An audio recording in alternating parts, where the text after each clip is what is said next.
नमस्कार दोस्तों, Hindi novel story explainer में आपका हार्दिक स्वागत है, जहां हर पन्ना एक नई कहानी और हर कहानी एक नया अनुभव लेकर आती है। यहां आपको सिस्टम, रोमांस और मैजिक की अनोखी कहानियां मिलेंगी। तैयार हो जाए इस शानदार सफर के लिए।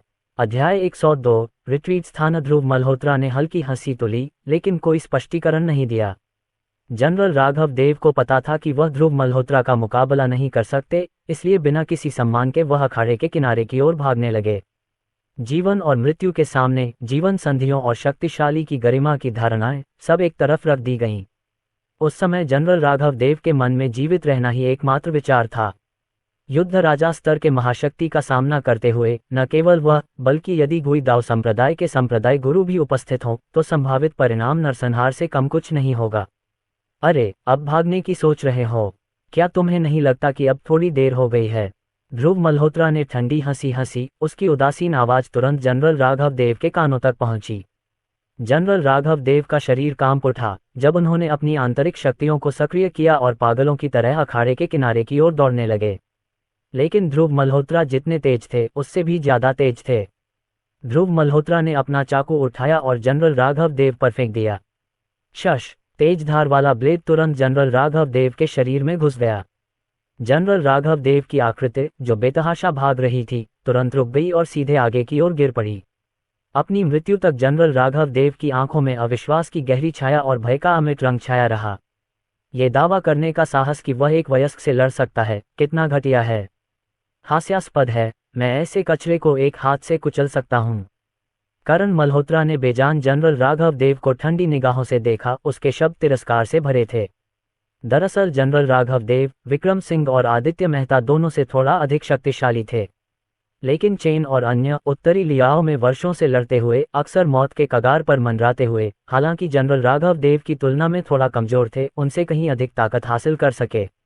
अकेले ताकत किसी लड़ाई का परिणाम निर्धारित नहीं करती जब तक कि वह विनाशकारी स्तर तक न पहुंच जाए। कई अन्य कारक भी इसमें भूमिका निभाते हैं।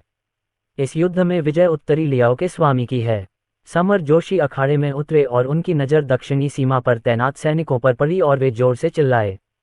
समर जोशी की विस्फोटक चीख सुनकर दक्षिणी सीमा के घबराए हुए सैनिक भी होश में आ गए। वे भयभीत भाव से मैदान में ध्रुव मल्होत्रा को देख रहे थे। उनकी आंखें अविश्वास से भरी हुई थीं। यह उत्तरी युद्ध राजा वास्तव में क्या करना चाहता है? सबसे पहले उसने हमारी दक्षिणी सीमा सेना के सैन्य सलाहकार को मार डाला और अब उसने गुई दाव संप्रदाय के प्रतिभाशाली शिष्य को मार डाला है। वह क्या करने की कोशिश कर रहा है? जनरल राघव देव न केवल गुई दाव संप्रदाय के एक प्रतिभाशाली शिष्य थे, बल्कि त्यानलिंग के राजा के अधीन मुख्य प्रशिक्षक भी थे। उन्हें मारकर उत्तरी युद्ध राजा को निश्चित रूप से त्यानलिंग के राजा द्वारा आसानी से नहीं छोड़ा जाएगा। भले ही वह उत्तरी लियाओ राजा है, ये स्थान अभी भी दक्षिणी सीमा है। कर्नल रवि ठाकुर के लापता होने के बाद से कई राजाओं की ताकत दिन प्रतिदिन बढ़ गई है। ये संभावना है कि उत्तरी युद्ध राजा को भी इन राजाओं के खिलाफ अनुकूल परिणाम प्राप्त करने में कठिनाई होगी। दक्षिणी सीमा के सैनिकों की भीड़ भयभीत भाव से ध्रुव मल्होत्रा को देख रही थी। उनके मुंह से लगातार कुछ बुदबुदा रहा था। हालांकि ध्रुव मल्होत्रा के बारे में चर्चा करने वाली आवाजें बेहद धीमी हो गई थीं, जो उनके पहले के घमंडी, नम्र व्यवहार के विपरीत थी।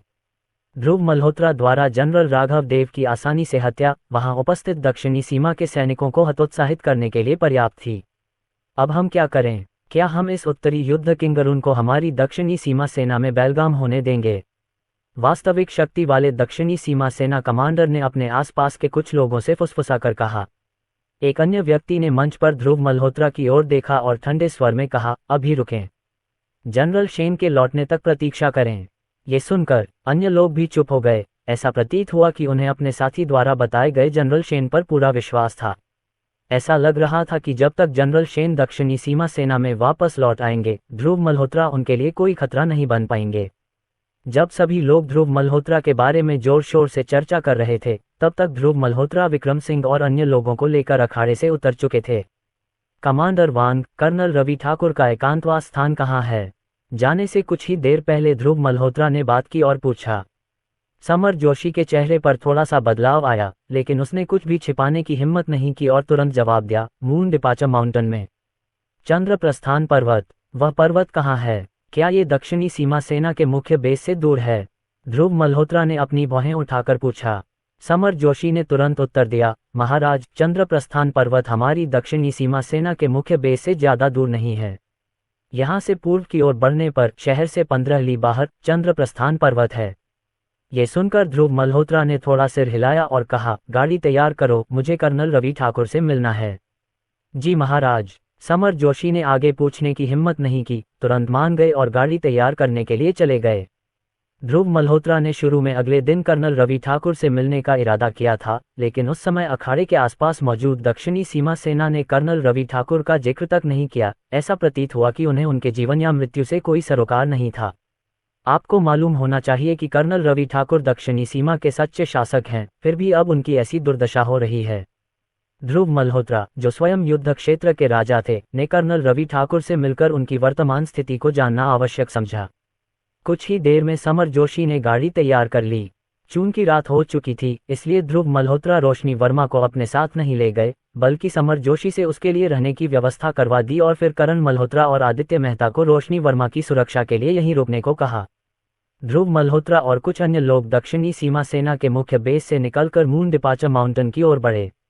गाड़ी चांदनी में आगे बढ़ी और कुछ ही देर में वे चंद्रप्रस्थान पर्वत की तलहटी में पहुंच गए। समर जोशी ने ध्रुव मल्होत्रा और कुछ अन्य लोगों को चंद्रप्रस्थान पर्वत की गहराई की ओर ले गए। चंद्रप्रस्थान पर्वत की गहराई में एक फूस की झोपड़ी थी जो असंख्य फूलों और पौधों से घिरी हुई थी, जो आसपास के जंगल के साथ पूरी तरह से घुल मिल गई थी और जगह से बेमेल नहीं लग रही थी। फूस की झोपड़ी के प्रवेश द्वार पर 6 हटे कट्टे आदमी लगातार आसपास की जगहों पर नजर रख रहे थे, मानो किसी चीज के प्रति सतर्क हों। ध्रुव मल्होत्रा और उनके साथी फूस की झोपड़ी से कुछ ही दूरी पर दिखाई दिए। ध्रुव मल्होत्रा और उसके समूह को देखते ही वे 6 लोग तुरंत सख्त हो गए और उनकी निगाहें उन पर जम गईं। ये दक्षिणी सीमा सेना का प्रतिबंधित क्षेत्र है, आप इसमें प्रवेश नहीं कर सकते, तुरंत यहाँ से चले जाइए। उनमें से एक ने ध्रुव मल्होत्रा और उसके साथियों से ठंडे स्वर में कहा। ध्रुव मल्होत्रा ने 6 आदमियों पर नजर डाली और उदासीनता से कहा, मैं उत्तरी लियाओ राजा हूँ, आज कर्नल रवि ठाकुर से मिलने आया हूँ। कृपया अंदर जाकर उन्हें सूचित करें। यद्यपि कर्नल रवि ठाकुर किसी भी तरह से ध्रुव मल्होत्रा के बराबर नहीं थे, चाहे व्यक्तिगत युद्ध कौशल में या अपने अनुयायियों की संख्या और शक्ति में, कर्नल रवि ठाकुर की ध्रुव मल्होत्रा के साथ तुलना करने की कोई औकात नहीं थी। लेकिन युद्ध क्षेत्र के एक अन्य राजा के रूप में उन्होंने कर्नल रवि ठाकुर को फिर भी पर्याप्त सम्मान दिया। उसकी बातें सुनकर 6 व्यक्तियों के चेहरे के हाव भाव थोड़े बदल गए, फिर भी उनमें से कोई भी फूस की झोपड़ी के अंदर नहीं गया। उनमें से एक ने ध्रुव मल्होत्रा की ओर सख्ती से देखते हुए गहरी आवाज में कहा, कर्नल रवि ठाकुर ने आदेश दिया है कि वे अपने एकांतवास के दौरान किसी से न मिलें। उत्तरी लियाओ राजा, कृपया वापस आ जाओ। जब कर्नल रवि ठाकुर एकांत से बाहर आएंगे तो हम उन्हें आपकी यात्रा के बारे में अवश्य सूचित करेंगे। ये सुनकर ध्रुव मल्होत्रा ने अपनी भौहें उठाईं और अर्थपूर्ण दृष्टि से उन 6 व्यक्तियों की ओर देखा। अध्याय 103 औषधि राजान्य था। जब तक कर्नल रवि ठाकुर जीवन और मृत्यु के नाजुक मोड़ पर न हो, तब तक कोई संभावना नहीं थी कि वह उत्तरी लियाओ राजा से मिलने से इनकार कर दें। फिर भी 3 साल पहले कर्नल रवि ठाकुर अभी भी अर्धचरणीय वारकिंग दायरे तक पहुंचने से एक कदम दूर थे, इसलिए वह वारकिंग दायरे तक पहुंचने के लिए जीवन और मृत्यु को कैसे बंद कर सकते थे। इस प्रकार यह अवश्य ही कोई और व्यक्ति है जो परेशानी पैदा कर रहा है, तथा कर्नल रवि ठाकुर के नाम का उपयोग करके आदेश जारी कर रहा है कि कोई भी व्यक्ति कर्नल रवि ठाकुर की जांच करने के लिए इस झोपड़ी में प्रवेश न करे। क्या यहाँ आमतौर पर कोई और भी आता है? ध्रुव मल्होत्रा ने 6 गार्डों की ओर देखा और बोला। हालांकि 6 गार्डों ने ध्रुव मल्होत्रा को सिर्फ ठंडी नजर से देखा और कुछ नहीं कहा। इसके बजाय उनके बगल में बैठे समर जोशी ने अपना मुंह खोला और कहा, महामहिम को जवाब देते हुए, मेडिसिन किंग कभी कभी इस फूस की झोपड़ी में प्रवेश करते हैं और दावा करते हैं कि वह कर्नल रवि ठाकुर के शरीर का इलाज करने के लिए आए हैं। ये औषधि राजा दक्षिणी सीमा के कई राजाओं में से एक है, जो अपनी चिकित्सा कौशल के लिए दक्षिणी सीमा में प्रसिद्ध है। ये सुनते ही ध्रुव मल्होत्रा के चेहरे पर तुरंत तनाव छा गया। मैं तुम्हें एक और मौका दूंगा, अगर तुम एक तरफ नहीं हटे तो मुझे हमला करने पर निर्दयी होने का दोष मत देना। ध्रुव मल्होत्रा ने 6 गार्डों की ओर सख्ती से देखा और ठंडे स्वर में कहा। ये सुनकर सभी 6 पहरेदार उपहासपूर्वक हंसने लगे। उनमें से एक ने तो व्यंग्यात्मक लहजे में कहा, उत्तरी लियाओ राजा, आपको ये समझना चाहिए कि आप अभी कहाँ खड़े हैं। ये हमारी दक्षिणी सीमा का क्षेत्र है। यह मत सोचो कि क्योंकि तुम उत्तरी युद्ध के राजा हो, इसलिए तुम दक्षिणी सीमा पर लापरवाही से काम कर सकते हो। मैंने पहले ही कह दिया है, कर्नल रवि ठाकुर ने आदेश दिया है कि किसी से न मिलें, बेवजह जिद करना बंद करें। ध्रुव मल्होत्रा ने उसकी ओर देखा और ठंडे स्वर में कहा, करण मल्होत्रा। ध्रुव मल्होत्रा की बातें सुनकर करण मल्होत्रा के चेहरे पर चमक आ गई और वह तुरंत 6 गार्डों के सामने आ गया। ये दक्षिणी सीमा के मूर्ख, इनमें से किसी में भी ज्यादा योग्यता नहीं है, लेकिन ये सभी किसी और की तुलना में अधिक अहंकारी तरीके से काम करते हैं। मैं बहुत समय से अपनी सांस रोके हुए था और यह संयोग ही था कि तुम 6 बेकार लोग सीधे गोलीबारी की रेखा में चले गए। मुझे निर्दयी होने का दोष मत दो। करण मल्होत्रा ने 6 गार्डों को खतरनाक नजरों से देखा। उसके शब्द जानलेवा इरादे से भरे हुए थे। दक्षिणी सीमा में प्रवेश करने और ध्रुव मल्होत्रा को हर जगह निशाना बनते देखने के बाद से ही करण मल्होत्रा अपने अंदर गुस्से को दबाए हुए थे। यदि ध्रुव मल्होत्रा लगातार उसे रोकने के लिए नहीं बोलते तो करण मल्होत्रा के स्वभाव के कारण वह शायद पहले ही दक्षिणी सीमा सेना में काफी लोगों को मार चुका होता। अब जब उन्होंने ध्रुव मल्होत्रा से अनुमति मिलने का इंतजार किया था तो करण मल्होत्रा स्वाभाविक रूप से अपना सारा गुस्सा बाहर निकालना चाहते थे। 6 सुरक्षाकर्मियों ने करण मल्होत्रा से निकलती भयावह आभा को महसूस किया और तुरंत समझ गए कि यह व्यक्ति खिलवाड़ करने वाला नहीं है। वे 6 लोग करण मल्होत्रा को चेतावनी देना चाहते थे कि वे जल्दबाजी में कोई कदम न उठाएं, लेकिन करण मल्होत्रा ने उन्हें बोलने का मौका ही नहीं दिया। बैंग बैंग, लगभग एक साथ 6 धीमी आवाजें गूंजी और लगभग एक ही क्षण में 6 गार्ड भाग खड़े हुए। वे जमीन पर गिर पड़े, दर्द से अपनी छाती धड़क रहे थे। उनके मुंह के कोनों से धीरे धीरे खून बह रहा था। चींटियों के समान अधम प्राणी परमपिता परमेश्वर का मार्ग रोकने का साहस कर रहे हैं। करण मल्होत्रा ने उन 6 लोगों की ओर घृणा से देखा और ठंडे स्वर में कहा। तभी काले रंग का ट्रेनिंग सूट पहने एक लंबा व्यक्ति फूस की झोपड़ी से बाहर आया। उन्होंने ध्रुव मल्होत्रा और अन्य लोगों पर एक ठंडी नजर डाली और रूखे स्वर में कहा, तुम लोग कौन हो? कर्नल रवि ठाकुर के पीछे हटने पर शोर मचाने की तुम्हारी हिम्मत कैसे हुई? क्या तुम लोग मरना चाहते हो? अधेड़ उम्र के व्यक्ति के पीछे पीछे सफेद बाल और दाढ़ी वाला एक बूढ़ा व्यक्ति भी झोपड़ी से बाहर आया और उसने ध्रुव मल्होत्रा और उसके साथी को समान रूप से अप्रिय भाव से देखा। हे प्रभु, वह बूढ़ा आदमी औषधि राजा है, जिसे दक्षिणी सीमा का पहला दिव्य चिकित्सक कहा जाता है। जहां तक उस अधेड़ उम्र के आदमी की बात है तो उसे उसका सबसे बड़ा योद्धा होना चाहिए। समर जोशी ध्रुव मल्होत्रा के पास झुके और फुसफुसाए। ये सुनकर ध्रुव मल्होत्रा ने हल्का सा सिर हिलाया। मैं आप सभी से बात कर रहा हूँ। क्या आप सभी गूंगे या बहरे हैं? क्या आप सुन नहीं सकते कि मैं क्या कह रहा हूँ? मध्यम आयु वर्ग के व्यक्ति ने ठंडी आवाज में पूछते हुए अपनी ठंडी निगाहों से सभी को घेर लिया। ध्रुव मल्होत्रा ने उसकी ओर देखा लेकिन उसे अनदेखा कर दिया। इसके बजाय उसने अपनी नज़र मेडिसिन किंग की ओर घुमाई और ठंडे स्वर में पूछा, क्या आप मेडिसिन किंग हैं? वास्तव में जब तुम्हें मेरी पहचान पता है तो तुम अभी तक यहाँ क्यों रुके हो? तुम जल्दी से यहाँ से क्यों नहीं चले गए? मेडिसिन किंग ने ध्रुव मल्होत्रा की ओर उदासीनता से देखा। ध्रुव मल्होत्रा ने उसकी बात पर हल्के से ठहाका लगाया और बेपरवाही से कहा, मैं कैसे जा सकता हूँ जब मेरे आने का उद्देश्य ही स्पष्ट नहीं है? तुम क्या करना चाहते हो? क्या तुम्हें डर नहीं है कि मैं तुम्हें यहीं मार डालूंगा? अधेड़ उम्र के आदमी की निगाहें ध्रुव मल्होत्रा पर टिकी थीं। उसके चेहरे पर जानलेवा इरादे साफ झलक रहे थे। करण मल्होत्रा के चेहरे का भाव अचानक बदल गया और उन्होंने अधेड़ उम्र के व्यक्ति को घूरते हुए कहा, अगर तुम मरना चाहते हो तो सीधे कह दो। उत्तरी लियाओ राजा का अपमान करने का दुस्साहस करने पर तुम्हें 1000 गुना अधिक मृत्युदंड मिलना चाहिए। ध्रुव मल्होत्रा की पहचान सुनकर मेडिसिन किंग की वृद्ध आंखें थोड़ी सिकुड़ गईं। उन्होंने ध्रुव मल्होत्रा की ओर स्मृति भरे चेहरे से देखा और मुस्कुराते हुए कहा, क्या आप महान उत्तरी लियाओ राजा हैं? मैंने सुना है कि उत्तरी युद्ध का राजा आज दोपहर दक्षिणी सीमा पर पहुंचा था और उसने दक्षिणी सीमा सेना के रणनीतिकार शिव बुयुन को मार डाला था। उत्तरी लियाओ राजा के तरीके वास्तव में मजबूत हैं। क्या ये दक्षिणी सीमा पर अपना अधिकार स्थापित करने का आपका तरीका है? ध्रुव मल्होत्रा ने उसकी बात पर ध्यान नहीं दिया और बस पूछा, क्या कर्नल रवि ठाकुर अंदर हैं? हे, बेशक कर्नल रवि ठाकुर अंदर हैं। ये वह जगह है जहां कर्नल रवि ठाकुर एकांत में हैं। वे और कहां हो सकते हैं? औषधि राजा ने अपनी बात जारी रखने से पहले ठंडी हंसी में कहा, उत्तरी लियाओ राजा, यदि आप बुद्धिमान व्यक्ति हैं तो मैं आपको सलाह देता हूं कि आप बेकार के मामलों में हस्तक्षेप न करें। दक्षिणी सीमा के मामले उत्तरी लियाओ के किसी व्यक्ति के लिए हस्तक्षेप करने योग्य नहीं हैं। मैं आपको समझदारी से काम लेने की सलाह देता हूँ। दक्षिणी सीमा आपके उत्तरी लियाओ की तरह नहीं है जहां आप बिना किसी विरोध के लापरवाही से काम कर सकते हैं। करण मल्होत्रा ने ठंडी सांस ली और कहा, हम इस विशाल दुनिया में मेरे स्वामी कहाँ नहीं जा सकते? जैसे ही उसने ये कहा, करण मल्होत्रा ने जिस जानलेवा आभा को अभी अभी नियंत्रित किया था वह एक बार फिर फूट पड़ी। भयावह जानलेवा आभा एक क्षण में सभी दिशाओं में फैल गई। लेकिन इससे पहले कि करण मल्होत्रा अपनी आभा पूरी तरह से प्रकट कर पाते, मेडिसिन किंग ने ठंडे स्वर में कहा, दुनिया बहुत बड़ी है, बेशक ऐसी जगहें हैं जहां उत्तरी युद्ध राजा नहीं जा सकता। उदाहरण के लिए, मेरे पीछे ये फूस की झोपड़ी एक ऐसी जगह है जहां उत्तरी युद्ध के राजा प्रवेश नहीं कर सकते। ध्रुव मल्होत्रा ने करण मल्होत्रा की ओर देखा और करण मल्होत्रा ने तुरंत ही अपनी आभा पर नियंत्रण करते हुए सब समझ लिया।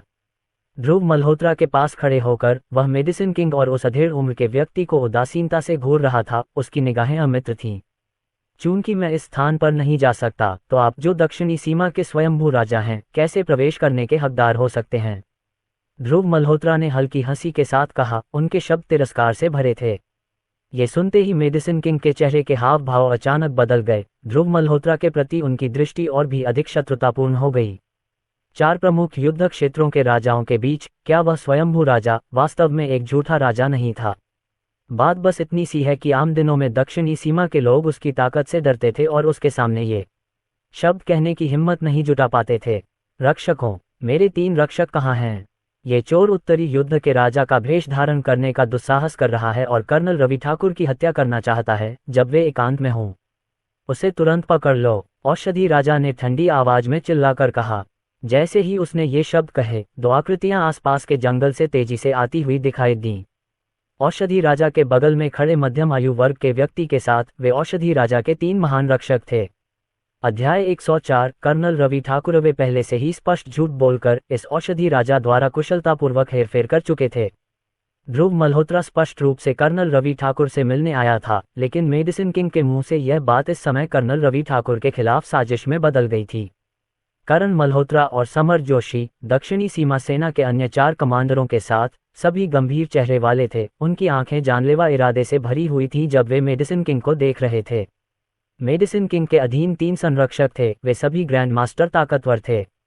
औषधि राजा से आदेश प्राप्त करते ही तीनों ने अपनी पूरी आभा बिखेरी और ध्रुव मल्होत्रा की ओर दौड़ पड़े।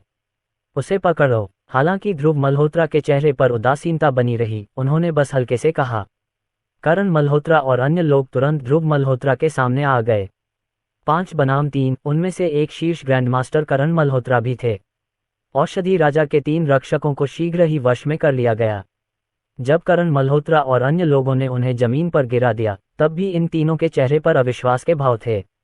करण मल्होत्रा के मुक्त होते ही उन्होंने मेडिसिन किंग को भी तुरंत जमीन पर गिरा दिया। इस प्रकार चारों को वश में कर लिया गया। कर्नल रवि ठाकुर से मिलने के बाद मैं तय करूंगा कि उनसे कैसे निपटना है। जब हम अंदर जाएं तो इन लोगों को भी हमारे साथ ले आओ। ध्रुव मल्होत्रा ने हल्के कदमों से छप्पर वाली झोपड़ी की ओर बढ़ते हुए कहा।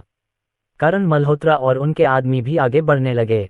जैसे ही ध्रुव मल्होत्रा फूस की झोपड़ी में प्रवेश करने वाला था, मेडिसिन किंग के चेहरे के भाव अचानक बदल गए। तुम न केवल उत्तरी लियाओ राजा का भेष बदल रहे हो, बल्कि तुमने इस राजा को पकड़ भी लिया है।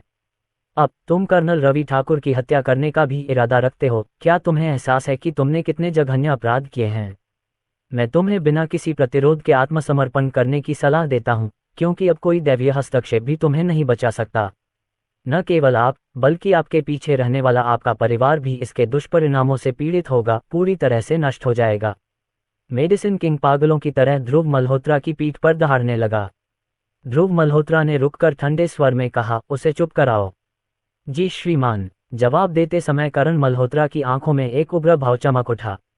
फिर उसने मेडिसिन किंग की छाती पर मुक्का मारा। औषधि राजा के शरीर में तुरंत तीव्र पीड़ा दौड़ गई। मेडिसिन किंग की ताकत भी कमजोर नहीं थी, क्योंकि वह स्वयं ग्रैंड मास्टर थे। हालांकि ग्रैंड मास्टर्स के रूप में दुनिया में बहुत कम लोग थे जो उत्तरी लियाओ सेना के कमांडर करण मल्होत्रा जैसे लोगों को हरा सकते थे। एक ही मुक्का लगते ही औषधि राजा की आंखें बाहर निकल आईं और फिर उसने अपनी आंखें पीछे घुमा लीं और बेहोश हो गया। बेवकूफ़ी भरी बात है, हमेशा कुछ न कुछ बकवास करता रहता है। करण मल्होत्रा ने मेडिसिन किंग का कॉलर पकड़ते हुए तिरस्कारपूर्वक कहा। ध्रुव मल्होत्रा अपने आदमियों के साथ फूस की झोपड़ी में घुसे। फूस की छत वाली यह झोपड़ी इतनी छोटी थी कि एक ही नज़र में इसकी संपूर्णता देखी जा सकती थी। झोपड़ी के बीच में एक लकड़ी का बिस्तर था और उस पर एक सफ़ेद बालों वाला बूढ़ा आदमी लेटा हुआ था।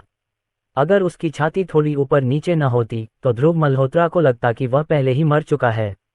अपने सामने बुजुर्ग व्यक्ति को देखकर ध्रुव मल्होत्रा के चेहरे पर अविश्वास झलक रहा था। जब उन्होंने आखिरी बार कर्नल रवि ठाकुर को देखा था, तब राजा की उम्र लगभग 50 वर्ष थी। फिर भी मात्र 3 वर्षों में कर्नल रवि ठाकुर की हालत मृत्युशैया पर पड़े व्यक्ति जैसी हो गई थी। कर्नल रवि ठाकुर के चेहरे से लगातार एक डरावनी आभा निकल रही थी। ध्रुव मल्होत्रा कर्नल रवि ठाकुर के पास पहुंचे और गंभीर स्वर में कहा, कर्नल रवि ठाकुर, मैं उत्तरी लियाओ का ध्रुव मल्होत्रा हूं, आपसे मिलने आया हूं। जब उनके शब्द निकले तब भी कर्नल रवि ठाकुर ने अपनी आंखें कसकर बंद कर रखी थीं तथा उन्हें खोलने का कोई इरादा नहीं दिखा रहे थे। समर जोशी के पीछे खड़े लोगों की आंखें भी लाल थीं। यद्यपि कर्नल रवि ठाकुर गायब हो गए थे तथा उनके चारों सैन्य गुटों को अलग अलग लड़ने के लिए प्रेरित कर रहे थे, फिर भी उनके दिलों में कर्नल रवि ठाकुर के प्रति बहुत सम्मान था। यदि कर्नल रवि ठाकुर अचानक गायब नहीं हुए होते तो 4 महान सैन्य गुटों के नेता होने के नाते वे कभी भी ऐसी कार्रवाई नहीं करते। अब कभी जोश से भरे रहे कर्नल रवि ठाकुर को इस मरणासन स्थिति में देखकर उन चारों को बहुत बुरा लगा। करण मल्होत्रा की भौहें ऊपर उठ गईं और उन्होंने अपनी हथेली से मेडिसिन किंग के बूढ़े चेहरे पर तमाचा मारा। थप्पड़, एक जोरदार थप्पड़ गूंजा और उस थप्पड़ के बाद मेडिसिन किंग धीरे धीरे होश में आया। बूढ़े आदमी, मैं तुमसे पूछ रहा हूं, क्या तुमने, इस बूढ़े ने कर्नल रवि ठाकुर को इस तरह देखने के लिए परेशान किया है? करण मल्होत्रा ने मेडिसिन किंग को गौर से देखा, उसकी आंखों में जानलेवा इरादे भरे हुए थे। ऐसा लग रहा था कि यदि औषधि राजा का उत्तर उसे संतुष्ट न कर पाया तो वह उसे मार डालेगा। औषधि राजा ने ठंडी नाक से नाक सिकुड़ी और फिर ठंडी आवाज में कहा, उस समय कर्नल रवि ठाकुर बुरी तरह घायल होकर लौटे थे, ये बात पूरी दक्षिणी सीमा पर जानी जाती थी। यदि मैं न होता तो कर्नल रवि ठाकुर उन चोटों के कारण बहुत पहले ही मर गए होते। क्या आपको संदेह है कि कर्नल रवि ठाकुर की इस हालत के लिए मैं ही जिम्मेदार हूं? शायद करण मल्होत्रा के प्रति अपनी सतर्कता के कारण मेडिसिन किंग ने अचानक शाही आत्मसंदर्भित ये राजा को त्याग कर मैं कह दिया। समर जोशी ने अचानक पलट कर देखा, उसकी निगाहें मेडिसिन किंग पर जमी हुई थीं। उसने सख्ती से कहा, अगर कर्नल रवि ठाकुर की चोटें इतनी गंभीर थीं तो आपने हमें कभी क्यों नहीं बताया? क्या तुम मूर्ख हो? मेडिसिन किंग ने फिर ठंडी सांस ली और कहा, अगर यह खबर फैल गई कि कर्नल रवि ठाकुर गंभीर चोटों के कारण मर रहे हैं तो पूरी दक्षिणी सीमा पर तुरंत अराजकता फैल जाएगी। कर्नल रवि ठाकुर ने बेहोश होने से पहले मुझे व्यक्तिगत रूप से बताया था कि वे अपने स्वास्थ्य को गुप्त रखेंगे। धार्मिक आक्रोश के साथ ऐसा प्रतीत हुआ कि मेडिसिन किंग वास्तव में कर्नल रवि ठाकुर का इलाज करने पर आमादा था और उसके मन में समर जोशी और अन्य लोगों की तरह कोई भयावह इरादा नहीं था। ध्रुव मल्होत्रा ने बिस्तर पर लेटे कर्नल रवि ठाकुर की ओर गहरी नजर से देखा, लेकिन अचानक एक अजीब सी गंध उसके नथुनों में घुस गई। ये सूंघते ही ध्रुव मल्होत्रा की भौहें थोड़ी सिकुड़ गईं और उनकी आंखों में आश्चर्य की झलक दिखाई दी। इस साधारण झोपड़ी में ऐसी कोई चीज नहीं थी जिससे ऐसी गंध आती हो। बिना ज्यादा सोचे ध्रुव मल्होत्रा कर्नल रवि ठाकुर के पास पहुंचे और आगे की जांच करना चाहा। तुम्हारी हिम्मत कर्नल रवि ठाकुर के साथ छेड़छाड़ करने की? अगर कर्नल रवि ठाकुर को कुछ हो गया तो क्या तुम ये जिम्मेदारी उठा सकते हो, बेटा? औषधि राजा की पुतलियां अचानक सिकुड़ गईं और वह तुरंत चिल्ला उठा। ध्रुव मल्होत्रा ने उसकी बात अनसुनी कर दी और कर्नल रवि ठाकुर की नाक के नीचे उंगली रख दी। उसकी सांसें थोड़ी सी अव्यवस्थित थीं, लेकिन वह मौत के कगार पर नहीं था। तभी ध्रुव मल्होत्रा ने कर्नल रवि ठाकुर की कलाई पर हाथ रखा और उनकी धीमी नब्ज महसूस की, जिससे ध्रुव मल्होत्रा के चेहरे पर धीरे धीरे गंभीरता छाने लगी। क्या आप मेडिकल का अभ्यास भी कर सकते हैं? आप कर्नल रवि ठाकुर की स्थिति की जांच करने के लिए यहाँ खड़े होने की हिम्मत करते हैं? ध्रुव मल्होत्रा को इस तरह से व्यवहार करते देख मेडिसिन किंग ने तुरंत उपहास किया। करण मल्होत्रा ने उसकी ओर देखा और स्पष्ट शब्दों में कहा, यदि तुम मरना चाहते हो तो सीधे कह दो, मौत की तलाश में इधर उधर भटकने की कोई जरूरत नहीं है। इस पर औषधि राजा के चेहरे का भाव थोड़ा बदल गया और वह तुरंत चुप हो गया। नब्ज जांचने के बाद ध्रुव मल्होत्रा ने कर्नल रवि ठाकुर का मुंह खोला। जैसे ही कर्नल रवि ठाकुर का मुंह खुला, अजीब गंध और भी तेज हो गई। कर्नल रवि ठाकुर के खाने पीने का रोजाना का इंचार्ज कौन रहा है? ध्रुव मल्होत्रा की उदासीन आवाज गूंजी। औषधि राजा के चेहरे पर भाव बदल गए, लेकिन फिर भी वह कठोर स्वर में बोला, जब से कर्नल रवि ठाकुर गंभीर रूप से घायल होकर लौटा है तब से मैं ही उसकी देखभाल कर रहा हूं। अध्याय 105 जागृति। ध्रुव मल्होत्रा ने मेडिसिन किंग की ओर देखा और ठंडे स्वर में कहा। फिर उन्होंने करण मल्होत्रा से कहा, मेरे लिए उसके शरीर पर लगी चांदी की सुइयां ढूंढो। जी श्रीमान, करण मल्होत्रा ने जवाब दिया और मेडिसिन किंग के उन्मत्त संघर्ष की चिंता किए बिना उन्होंने उसके शरीर में खोज शुरू कर दी। कुछ ही देर में करण मल्होत्रा के हाथ में चांदी की सुइयों का एक पैकेट आ गया। ध्रुव मल्होत्रा को चांदी की सुइयां सौंपकर करण मल्होत्रा मेडिसिन किंग के पास लौट आया और उसे भागने से रोकने के लिए एक हाथ से उसकी गर्दन को पकड़ लिया। तुम्हें मेरी चांदी की सुइयों से क्या चाहिए? मुझे मत बताओ कि तुम कर्नल रवि ठाकुर के इलाज के लिए अपनी औसत दर्जे की चिकित्सा कौशल का उपयोग करने की योजना बना रहे हो। समर जोशी, आप चारों दक्षिणी सीमा सेना के 4 मेजर जनरल हैं। क्या आप बस खड़े होकर इस आदमी को कर्नल रवि ठाकुर को नुकसान पहुंचाते हुए देखते रहेंगे? मेडिसिन किंग को पता था कि वह ध्रुव मल्होत्रा को मना नहीं सकता, इसलिए वह केवल समर जोशी और अन्य लोगों की ओर देख सकता था और उनसे हस्तक्षेप करने और ध्रुव मल्होत्रा को रोकने की कोशिश कर सकता था। ध्रुव मल्होत्रा की चिकित्सा कुशलता चाहे कितनी भी अच्छी क्यों न रही हो, लेकिन उनका आत्मविश्वास भरा व्यवहार देखकर मेडिसिन किंग के मन में अभी भी कुछ घबराहट थी। दुर्भाग्य से मेडिसिन किंग को ये स्वप्न में भी नहीं पता था कि समर जोशी और उनके साथी पहले ही ध्रुव मल्होत्रा के सामने झुक चुके हैं और वे उनके खिलाफ उंगली भी नहीं उठाएंगे। बहुत हो गया शोर, ध्रुव मल्होत्रा ने ठंडी सांस ली। करण मल्होत्रा को तुरंत समझ आ गया और उन्होंने मेडिसिन किंग के पुराने चेहरे पर तमाचा जड़ दिया। एक थप्पड़ से मेडिसिन किंग के मुंह के कोने से ताज़ा खून रिसने लगा। वह आज्ञाकारी बन गया, अब और कुछ बोलने की हिम्मत नहीं कर रहा था, क्योंकि उसे करण मल्होत्रा से एक और थप्पड़ खाने का डर था। इसके बाद ध्रुव मल्होत्रा ने चांदी की सुइयां निकाली और कर्नल रवि ठाकुर को पलट दिया। चांदी की सुइयां प्रकाश की तरह चमक उठीं, एक के बाद एक कर्नल रवि ठाकुर के शरीर पर गिरीं। कुछ ही सांसों में कर्नल रवि ठाकुर की पीठ चांदी की सुइयों से भर गई। जैसे ही कर्नल रवि ठाकुर के शरीर में सुइयां चुभने लगी, उनका शरीर धीरे धीरे काला पड़ने लगा, जिसे नंगी आंखों से भी देखा जा सकता था। ये देखकर औषधि राजा की पुतलियां अचानक सिकुड़ गईं और उसकी सांसें कुछ अधिक तेज हो गईं। अरे तुम ढोंगी, तुम 3 साल से कर्नल रवि ठाकुर को ठीक नहीं कर पाए और फिर भी तुम में सर की चिकित्सा कौशल का मजाक उड़ाने की हिम्मत है। अपने कुत्ते की आंखें खोलो और स्पष्ट रूप से देखो कि असली चिकित्सा कौशल क्या है। करण मल्होत्रा ने मेडिसिन किंग की ओर देखा और व्यंग्यात्मक लहजे में कहा। करण मल्होत्रा को पता था कि ध्रुव मल्होत्रा ने एक बार चिकित्सा भगवान के अधीन अध्ययन किया था। वह उनका सच्चा प्रत्यक्ष शिष्य बन गया और चिकित्सा भगवान के सभी चिकित्सा कौशल उसे विरासत में मिले। औषधि देवता की शक्ति ऐसी थी कि औषधि राजा, जिसने स्वयं को राजा घोषित कर रखा था, उसकी तुलना नहीं कर सकता था। ये तथ्य कि औषधि देवता के संप्रदाय की शाखाएं ड्रैगन साम्राज्य में हर जगह थीं, औषधि देवता के चिकित्सा कौशल की महानता को साबित करने के लिए पर्याप्त थी। मेडिसिन किंग को करण मल्होत्रा की आवाज में उपहास सुनाई नहीं दिया, उनकी निगाहें अविश्वास के भाव से ध्रुव मल्होत्रा पर टिकी थीं। उसी समय कर्नल रवि ठाकुर के थोड़े खुले मुंह से एक उंगली जितनी लंबाई का सफेद कीड़ा रेंगकर बाहर निकला। ध्रुव मल्होत्रा की आंखें सिकुड़ गईं और उन्होंने अपनी उंगली कीड़े पर पटक दी, जिससे वह कर्नल रवि ठाकुर के मुंह से निकलकर जमीन पर आ गिरा। कीड़ा जमीन पर पागलों की तरह तड़प रहा था, ऐसा लग रहा था कि उसे बहुत दर्द हो रहा है। जहां पर कीड़ा छू गया था, वहां पर बर्फ की एक पतली परत जमने लगी। कर्नल रवि ठाकुर 5 मिनट में जाग जाएंगे, ध्रुव मल्होत्रा ने उदासीनता से कहा। फिर उसने जमीन पर पड़े कीड़े को देखा। ये कीड़ा, हृदय भक्षण करने वाले गू की तरह, दक्षिणी सीमा के जादू टोने से उत्पन्न गू कीटों में से एक था। हालांकि इस कीड़े को बर्फ आत्मा गू के नाम से जाना जाता था, जो हृदय भक्षण करने वाले गू से कई गुना अधिक शक्तिशाली था और इसे जादू टोना संप्रदाय के भीतर आरक्षित रखा गया एक शक्तिशाली गू कीट भी माना जाता था। आखिरकार हृदयभक्षी गो, महान ग्रैंड मास्टर की चरम शक्ति वाले कर्नल रवि ठाकुर को ऐसी दुखद स्थिति में नहीं छोड़ सकता था। फिर भी बर्फीली आत्मा गू ने कर्नल रवि ठाकुर को पूरे 3 वर्षों के लिए कोमा में डाल दिया, जिससे वह 50 वर्ष के व्यक्ति से 80 या 90 वर्ष के मृत्यु के निकट पहुंच गए। यदि ध्रुव मल्होत्रा समय पर दक्षिणी सीमा पर नहीं पहुंचते तो 1 वर्ष के भीतर ही कर्नल रवि ठाकुर की मृत्यु हो जाती। मेडिसिन किंग की आंखों में उदासी छा गई और वह चुप रहे, एक शब्द भी नहीं बोले। 5 मिनट जल्दी ही बीत गए। कर्नल रवि ठाकुर को धीरे धीरे होश आया। उन्होंने धीरे धीरे अपनी आंखें खोलीं, चारों ओर नजर घुमाई, उनकी आंखें उलझन से भरी हुई थीं। ये राजा कहाँ है? कर्नल रवि ठाकुर ने भी धीरे से पूछा। जागने के बाद भी, चाहे उनका व्यवहार हो या उनकी आवाज, कर्नल रवि ठाकुर कमजोरी से भरे हुए थे। ध्रुव मल्होत्रा के बोलने की प्रतीक्षा किए बिना ही मेडिसिन किंग ने कहा, कर्नल रवि ठाकुर, महाराज, आप अंततः जाग गए हैं। 3 वर्ष पहले जब महामहिम गंभीर रूप से घायल होकर लौटे थे, तो वह मैं ही था जिसने 3 वर्षों तक आपकी कठिन देखभाल की थी।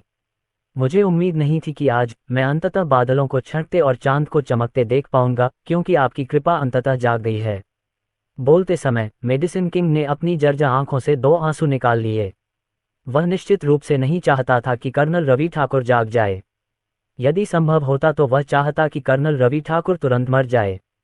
केवल कर्नल रवि ठाकुर की मृत्यु के बाद ही दक्षिणी सीमा के ये ढोंगी राजा खुलकर अपनी शक्ति दिखा सकेंगे और क्षेत्र पर प्रभुत्व के लिए होड़ कर सकेंगे।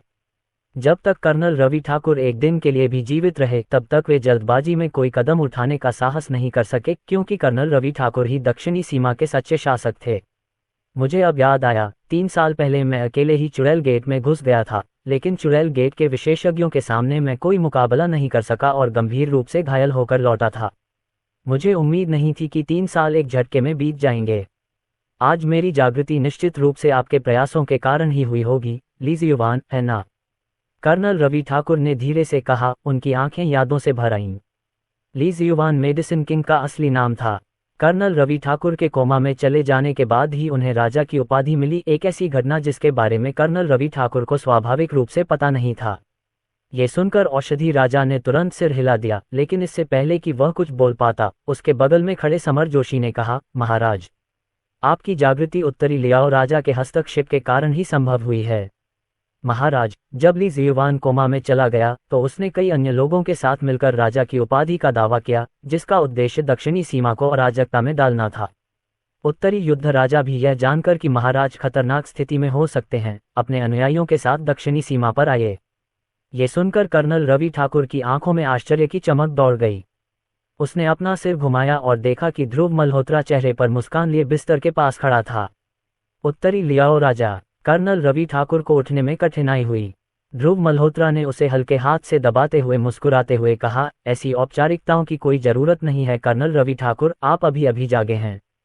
उत्तरी युद्ध का ये राजा चारों प्रमुख युद्ध क्षेत्रों के राजाओं में सबसे शक्तिशाली था। कर्नल रवि ठाकुर की हैसियत के बावजूद भी उसे ध्रुव मल्होत्रा से मिलते समय उसके प्रति सम्मान दिखाना पड़ता था। उन दोनों को बातचीत करते देख औषधि राजा की आंखें तुरंत चिंता से भर गईं। समर जोशी की ओर देखते ही उनकी निगाहें धुंधली पड़ गईं, फिर उन्हें बोलने में कठिनाई हुई। चुप रहो, करण मल्होत्रा ने उसे बोलने का मौका ही नहीं दिया। मेडिसिन किंग की हरकत को देखते हुए करण मल्होत्रा ने सीधे उसके चेहरे पर तमाचा जड़ दिया। अंततः कर्नल रवि ठाकुर खड़े नहीं हो सके, क्योंकि उनकी वर्तमान शारीरिक स्थिति के कारण वे सामान्य रूप से चलने में असमर्थ थे। उत्तरी लियाओ में हमेशा उथल पुथल रहती है और उत्तरी युद्ध के राजा के सेना की कमान से अनुपस्थित रहने के कारण आप मेरी दक्षिणी सीमा पर क्यों आए हैं? कर्नल रवि ठाकुर ने ध्रुव मल्होत्रा की ओर देखते हुए पूछा।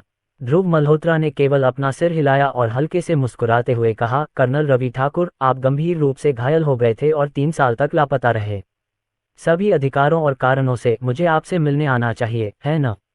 अध्याय 106 चरागाह क्षेत्र के 3 बुजुर्ग। उन्होंने ध्रुव मल्होत्रा को घूरते हुए कहा, उत्तरी लियाओ राजा, आप ये कहना चाहते हैं कि मैं 3 साल से यहाँ पड़ा हूँ? ध्रुव मल्होत्रा ने मुस्कुराते हुए थोड़ा सिर हिलाया। 3 साल पहले जब आप, कर्नल रवि ठाकुर, गंभीर रूप से घायल होकर लौटे थे, तो आपने बाहरी दुनिया के सामने घोषणा की थी कि आप युद्ध राजा के दायरे में प्रवेश करने के लिए एकांतवास में चले जाएंगे, और अगले 3 सालों तक आप लोगों की नजरों से ओझल रहे। कर्नल रवि ठाकुर, क्या ऐसा हो सकता है कि आपको पता ही नहीं कि आप कितने समय से बेहोश हैं? ये सुनकर कर्नल रवि ठाकुर का चेहरा और भी खराब हो गया। कुछ क्षण मौन रहने के बाद उन्होंने धीरे से कहा, मैं पूरे समय बेहोश रहा और सोचता रहा कि मैं केवल कुछ समय के लिए ही बेहोश रहा था, अधिक से अधिक 10 दिन के लिए। फिर भी ये सोचना कि जागने पर 3 साल पहले ही बीत चुके हैं। ध्रुव मल्होत्रा की भौहें ऊपर उठ गईं और उन्होंने मेडिसिन किंग की ओर नजर घुमाई। ध्रुव मल्होत्रा की ठंडी निगाहों के नीचे मेडिसिन किंग का चेहरा घबराहट से भरा हुआ था। वह ध्रुव मल्होत्रा से नजरें मिलाने की हिम्मत नहीं कर रहा था। कर्नल रवि ठाकुर, आपकी बेहोशी का कारण जादू टोना संप्रदाय द्वारा बर्फ आत्मा गो के साथ जहर दिया जाना था। ये बर्फ आत्मा गो जादू टोना संप्रदाय द्वारा नियोजित कई गो कीटों में से सबसे शक्तिशाली है। हालांकि आइस स्पिरिट गो जितनी भी शक्तिशाली है, वह आपको, कर्नल रवि ठाकुर को, आपकी महान ग्रैंड मास्टर शिखर शक्ति के साथ पूरे 3 साल तक बेहोश नहीं रख पाएगी। ध्रुव मल्होत्रा ने धीरे से कहा। उनकी नज़र एक बार फिर अर्थपूर्ण ढंग से मेडिसिन किंग की ओर मुड़ गई। कर्नल रवि ठाकुर अपने पद पर आसीन होने के कारण स्वाभाविक रूप से बुद्धि से रहित व्यक्ति नहीं थे। ध्रुव मल्होत्रा की बातें सुनकर और उनकी नज़र मेडिसिन किंग की ओर जाते देखकर वह तुरंत समझ गए। 3 साल पहले गंभीर रूप से घायल होकर लौटने पर उन्होंने तुरंत किसी को आदेश दिया कि वे उनका इलाज करने के लिए मेडिसिन किंग को खोजें। आखिरकार मेडिसिन किंग को दक्षिणी सीमा के प्रमुख दिव्य चिकित्सक के रूप में जाना जाता था और कर्नल रवि ठाकुर को उनकी चिकित्सा कौशल के बारे में कोई संदेह नहीं था। हालांकि मेडिसिन किंग के उपचार के तहत वह महान ग्रैंड मास्टर शिखर शक्ति वाले कर्नल रवि ठाकुर एक बर्फ आत्मागु के प्रभाव में पूरे 3 साल तक बेहोश रहे। बिना किसी छल कपट के ये कैसे संभव हो सकता है? कर्नल रवि ठाकुर की अभिव्यक्ति तब गहरी हो गई जब उन्होंने मेडिसिन किंग की ओर देखा। उनकी आंखें बर्फीले संकल्प से भरी हुई थीं। उन्होंने अपनी कमर से हथेली के बराबर का एक टोकन निकाला और अपने पास बैठे समर जोशी से कहा, कमांडर वांग, ये टोकन ले लो और तुरंत जागीर में जाओ और तीनों आदरणीय बुजुर्गों को यहाँ आमंत्रित करो। ये जागीर वह निवास स्थान था जहाँ कर्नल रवि ठाकुर अपने अंतिम वर्षों में रहा करते थे। इसे दक्षिणी सीमा बलों का गढ़ कहने के बजाय ये कहना अधिक सटीक होगा कि यह कर्नल रवि ठाकुर का अपने जीवन के अंतिम वर्षों का पारिवारिक घर था। यद्यपि कमांडर वांग ने ध्रुव मल्होत्रा के प्रति निष्ठा की प्रतिज्ञा की थी, फिर भी नामात्र रूप से वे अभी भी दक्षिणी सीमा बलों के नेता थे और स्वाभाविक रूप से कर्नल रवि ठाकुर के आदेशों की अवहेलना नहीं कर सकते थे। इसके अलावा यदि वह ध्रुव मल्होत्रा की कमान में शामिल होना चाहते थे तो उन्हें इसके लिए कर्नल रवि ठाकुर की मंजूरी की आवश्यकता होगी। हालांकि कमांडर वांग तुरंत वहां नहीं गए, बल्कि ध्रुव मल्होत्रा की ओर देखा। ध्रुव मल्होत्रा ने हल्का सा सिर हिलाया। ये देखकर कमांडर वांग बिस्तर के पास पहुंचे और कर्नल रवि ठाकुर के हाथ से टोकन ले लिया। महाराज, मैं तुरंत चला जाऊंगा, ये कहकर कमांडर वांग मुड़े और फूस की झोपड़ी से बाहर चले गए।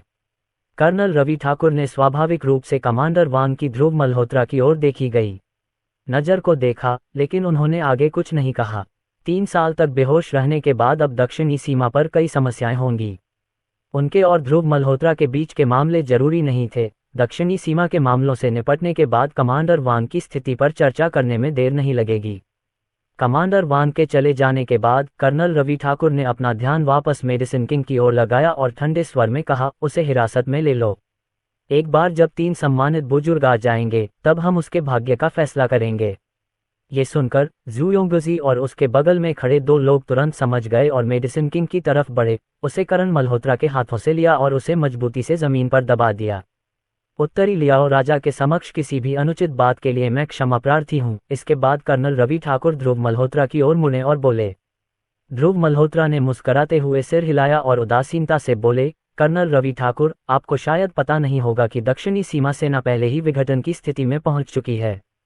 प्रत्येक शक्तिशाली कमांडर अपने लिए लड़ता है और प्रत्येक अगला कर्नल रवि ठाकुर बनने की आकांक्षा रखता है। दक्षिणी सीमा के विभिन्न भागों में कई लोगों ने स्वयं को राजा घोषित कर दिया है और यह औषधि राजा उनमें से एक है। आपके कोमा के इन 3 वर्षों के दौरान इन स्वयंभू राजाओं ने अपनी शक्ति बढ़ाना बंद नहीं किया है।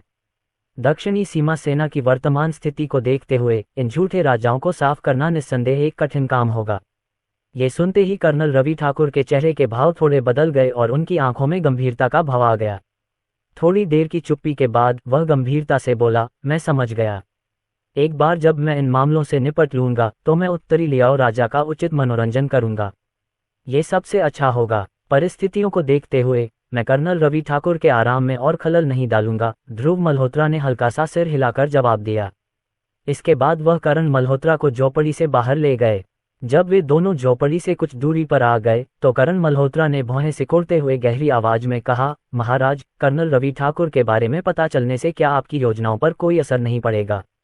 योजनाएं? मेरी कोई योजना नहीं है, ध्रुव मल्होत्रा ने हल्के से हंसते हुए कहा। निश्चित रूप से आप यह नहीं सोचते होंगे कि मेरा दक्षिणी सीमा पर आना दक्षिणी सीमा सेना की कमान संभालने के लिए था, है न? मैंने केवल ये सुना था कि कर्नल रवि ठाकुर 3 साल के लिए गायब हो गए हैं और मैं खुद ये देखने आया था। मैं दक्षिणी सीमा सेना को बिखरते हुए और दक्षिणी सीमा को फिर से अराजकता में डूबते हुए नहीं देखना चाहता था।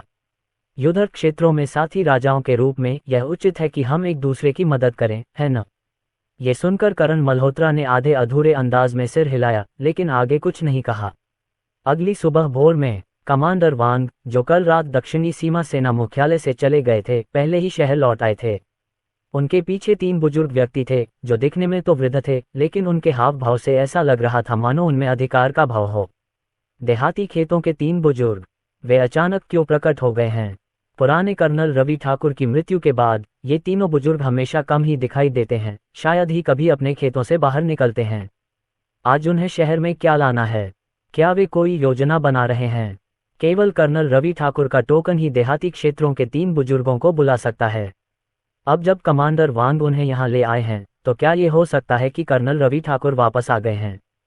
कमांडर वान के पीछे तीनों बुजुर्गों को आत्मविश्वास से आगे बढ़ते देख दक्षिणी सीमा सेना के सैनिकों ने एक स्वर में जयकारे लगाए।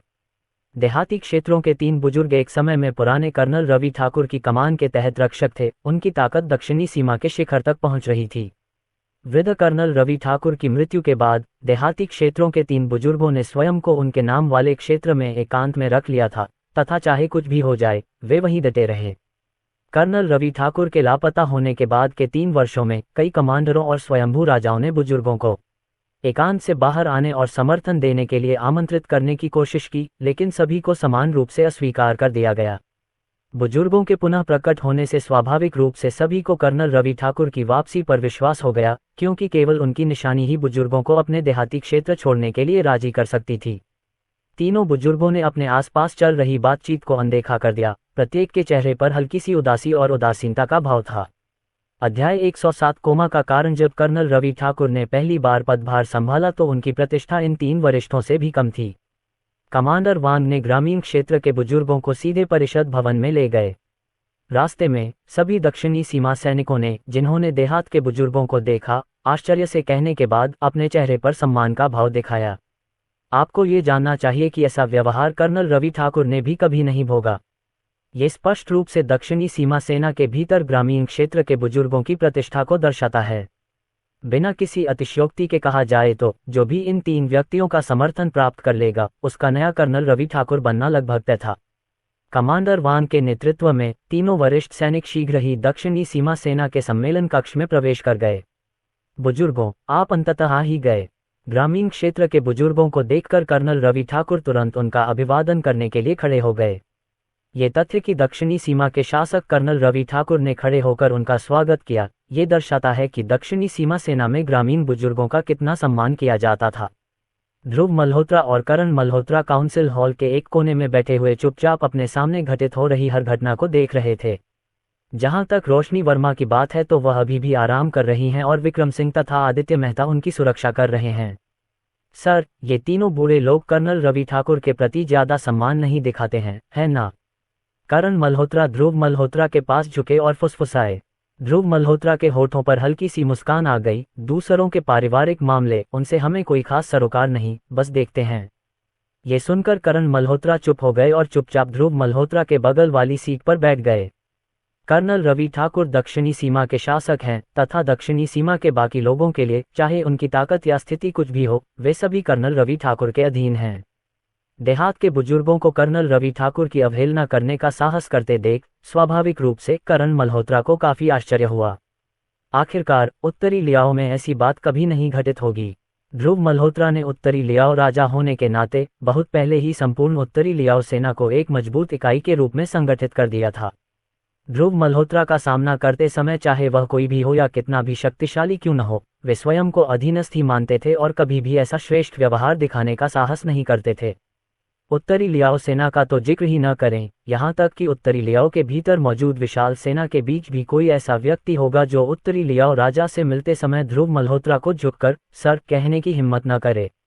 दक्षिणी सीमा पर कर्नल रवि ठाकुर की स्थिति की तुलना में ध्रुव मल्होत्रा उत्तरी लियाओ के राजा, सच्चे राजा की तरह हैं।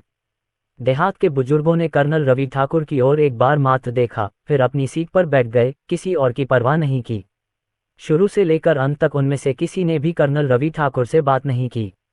ये देखकर कर्नल रवि ठाकुर के चेहरे पर शर्मिंदगी के भाव उभर आए। हालांकि उन्होंने तुरंत अपनी भावनाओं को नियंत्रित किया और अपने सम्मानजनक स्थान पर वापस आ गए। ली ज़ियुआन और उसके अधीनस्थों को मेरे पास लाओ, कर्नल रवि ठाकुर ने गरिमापूर्ण स्वर में आदेश दिया। एक रात के उपचार के बाद कर्नल रवि ठाकुर की हालत में काफी सुधार हो गया था। आखिरकार एक शीर्ष ग्रेड ग्रैंड मास्टर होने के नाते एक बार जब उनके शरीर में बर्फ का जहर घुल समाप्त हो गया तो उन्हें ठीक होने में अधिक समय नहीं लगा। कर्नल रवि ठाकुर के 3 साल तक बेहोश रहने का कारण बर्फ का जहर नहीं था, बल्कि उस झोपड़ी में औषधि राजा का हस्तक्षेप था। आखिरकार हालांकि बर्फ का जहर घोर शक्तिशाली है, लेकिन यह इतना शक्तिशाली नहीं है कि कर्नल रवि ठाकुर जैसे शीर्ष महान ग्रैंड मास्टर को पूरे 3 साल तक बेहोश रख सके। जैसे ही उन्होंने बोलना समाप्त किया, ज़ू योंगजी और अन्य लोगों ने तुरंत औषधि राजा और उनके 3 संरक्षकों को परिषद भवन में ले गए। मेडिसिन किंग को देखते ही कर्नल रवि ठाकुर का चेहरा तुरंत काला पड़ गया। उसने मेडिसिन किंग और उसके 3 अनुयायियों को ठंडी निगाहों से देखा और ठंडी आवाज में कहा, लीजियुवान, क्या तुम्हें अपना अपराध पता है? ये सुनकर मेडिसिन किंग, जो जू योंगजी द्वारा पकड़े गए थे, ने अचानक अपना सिर उठाया और कर्नल रवि ठाकुर की ओर देखा। फिर उन्होंने आक्रोश से कहा, कर्नल रवि ठाकुर, दक्षिणी सीमा के प्रमुख दिव्य चिकित्सक होने के नाते क्या आप मेरे साथ ऐसा व्यवहार करते हैं? यदि मैं इन 3 वर्षों में तुम्हारी आयु बढ़ाने के लिए सभी उपाय न करता तो क्या तुम सोचते हो कि तुम अभी भी जीवित होते? और अब सिर्फ इसलिए कि उत्तरी युद्ध का राजा होने का दावा करने वाला ये ढोंगी सामने आया है, तुम मेरे साथ अपने रिश्ते खत्म करने के लिए तैयार हो और पिछले 3 वर्षों में मैंने जो जीवन रक्षक कृपा दिखाई है उसकी उपेक्षा कर रहे हो। औषधि राजा ने क्रोध से दहाड़ लगाए, मानो वह अपराधी नहीं बल्कि पीड़ित था। कर्नल रवि ठाकुर ने मेडिसिन किंग के उन्मत्त आवेग को देखा, उसकी आंखों में हत्या की मंशा की चमक उभरी और फिर ठंडे स्वर में बोला, वह चीज मेरे पास लाओ। दक्षिणी सीमा के हमारे प्रमुख दिव्य चिकित्सक को अच्छी तरह से देखना चाहिए कि यह चीज क्या है। जैसे ही उन्होंने ये शब्द कहे, एक व्यक्ति बाहर से परिषद भवन में आया, उसके हाथ में धूपबत्ती थी। कर्नल रवि ठाकुर के इशारे पर उस व्यक्ति ने अगरबत्ती का बर्तन मेडिसिन किंग के सामने रख दिया। कर्नल रवि ठाकुर को लोगों को ये धूपबत्ती लाने का आदेश देते देख औषधि राजा के चेहरे के हाव भाव एकदम बदल गए और उनकी आंखें तुरंत भय से भर गईं। ये धूपबत्ती वास्तव में क्या है, ये वह किसी और से बेहतर जानता था। कर्नल रवि ठाकुर के 3 वर्षों तक कोमा में रहने का कारण बर्फ आत्मा गु के प्रभाव के अलावा मुख्य रूप से इस धूपबत्ती में जलाए जाने वाले पदार्थ के कारण था। अरे, ऐसा लगता है कि हमारे दक्षिणी सीमा के प्रमुख दिव्य डॉक्टर को पता है कि यह धूपबत्ती क्या है। मुझे आपसे पूछना चाहिए, क्या ये वही धूपबत्ती है जिसे आप, लीजियुवान, 3 साल पहले मेरी झोपड़ी में लाए थे? और क्या ये तुम हो, लीजियुवान, जो पिछले 3 वर्षों से उस फूस की झोपड़ी में लगातार इस अगरबत्ती की सामग्री जला रहे हो? कर्नल रवि ठाकुर ने व्यंग्य किया, उनके शब्दों में जानलेवा आभा बह रही थी। ऐसा कहकर कर्नल रवि ठाकुर ने अपनी दृष्टि देहाती भूमि के शांत और संयमित 3 बुजुर्गों की ओर घुमाई। उन्होंने उग्र स्वर में कहा, मैंने आज तीनों बुजुर्गों को गवाही देने के लिए यहाँ आमंत्रित किया है। ये लीजियुवान, दक्षिणी सीमा के प्रमुख दिव्य चिकित्सक के रूप में मुझ पर बर्फ आत्मा गु का प्रभाव पड़ने के बाद गुप्त रूप से मेरे विरुद्ध कदम उठा रहा है। तीनों बुजुर्गों ने देखा है, उस धूपदान में राख मन को भ्रमित करने वाली धूप की है। यदि कोई लंबे समय तक इस धूप वाले वातावरण के संपर्क में रहता है तो मेरे जैसे महागुरु भी जो महारत के शिखर पर हैं, बेहोशी में डूब सकते हैं। जैसे ही वह बोल रहा था, कर्नल रवि ठाकुर ने अपनी कमर से कपड़े का एक टुकड़ा निकाला। तीनों बुजुर्गों के सामने उसने अपने हाथ में पकड़ा हुआ कपड़ा खोल दिया। उस पर कुछ भूरे अवशेष थे। तीनों बुजुर्गों, कृपया इसे देखो। इस कपड़े पर बचा हुआ पदार्थ दक्षिणी सीमा पर पैदा होने वाली एक जहरीली जड़ी बूटी है। ये जड़ी बूटी मेरे शरीर में आए स्पिरिट गु को दबा सकती है, लेकिन इसका लंबे समय तक सेवन कम से कम व्यक्ति के साधना स्तर को महत्वपूर्ण रूप से कम कर सकता है या सबसे बुरी स्थिति में मृत्यु का कारण बन सकता है। कर्नल रवि ठाकुर की आवाज जानलेवा इरादे से भरी हुई थी।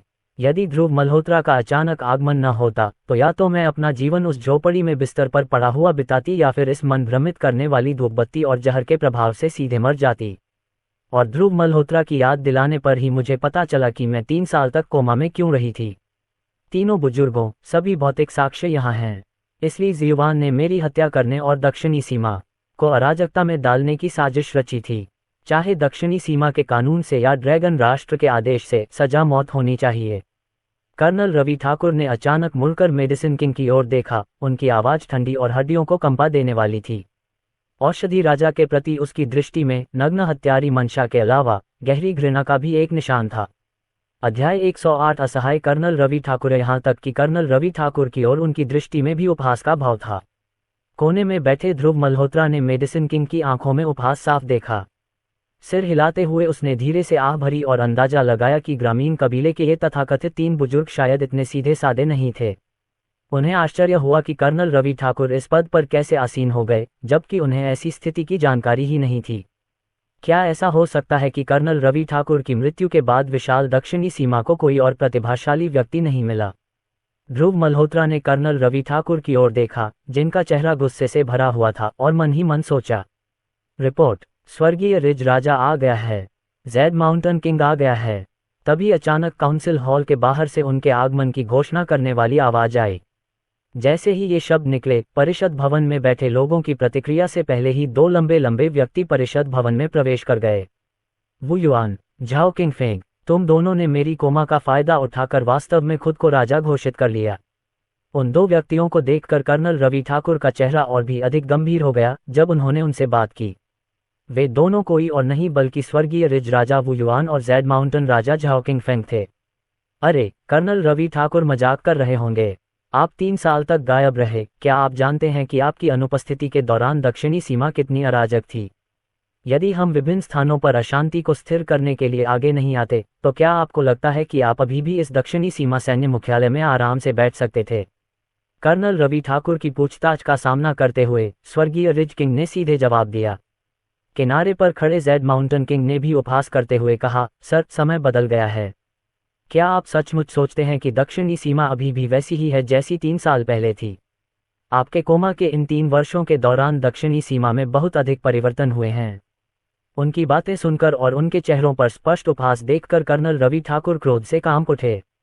यदि वह 3 वर्षों से कोमा में न होता तथा उसके शरीर में आए स्पिरिट पॉइजन और उस जहरीली जड़ी बूटी के कारण क्षरण न होता, जिसके कारण उसकी शक्ति का स्तर ग्रेट ग्रैंड मास्टर के मध्य स्तर तक गिर गया होता, तो वह इन 2 अपमानजनक व्यक्तियों पर झपट पड़ता और उन्हें वहीं मार डालता।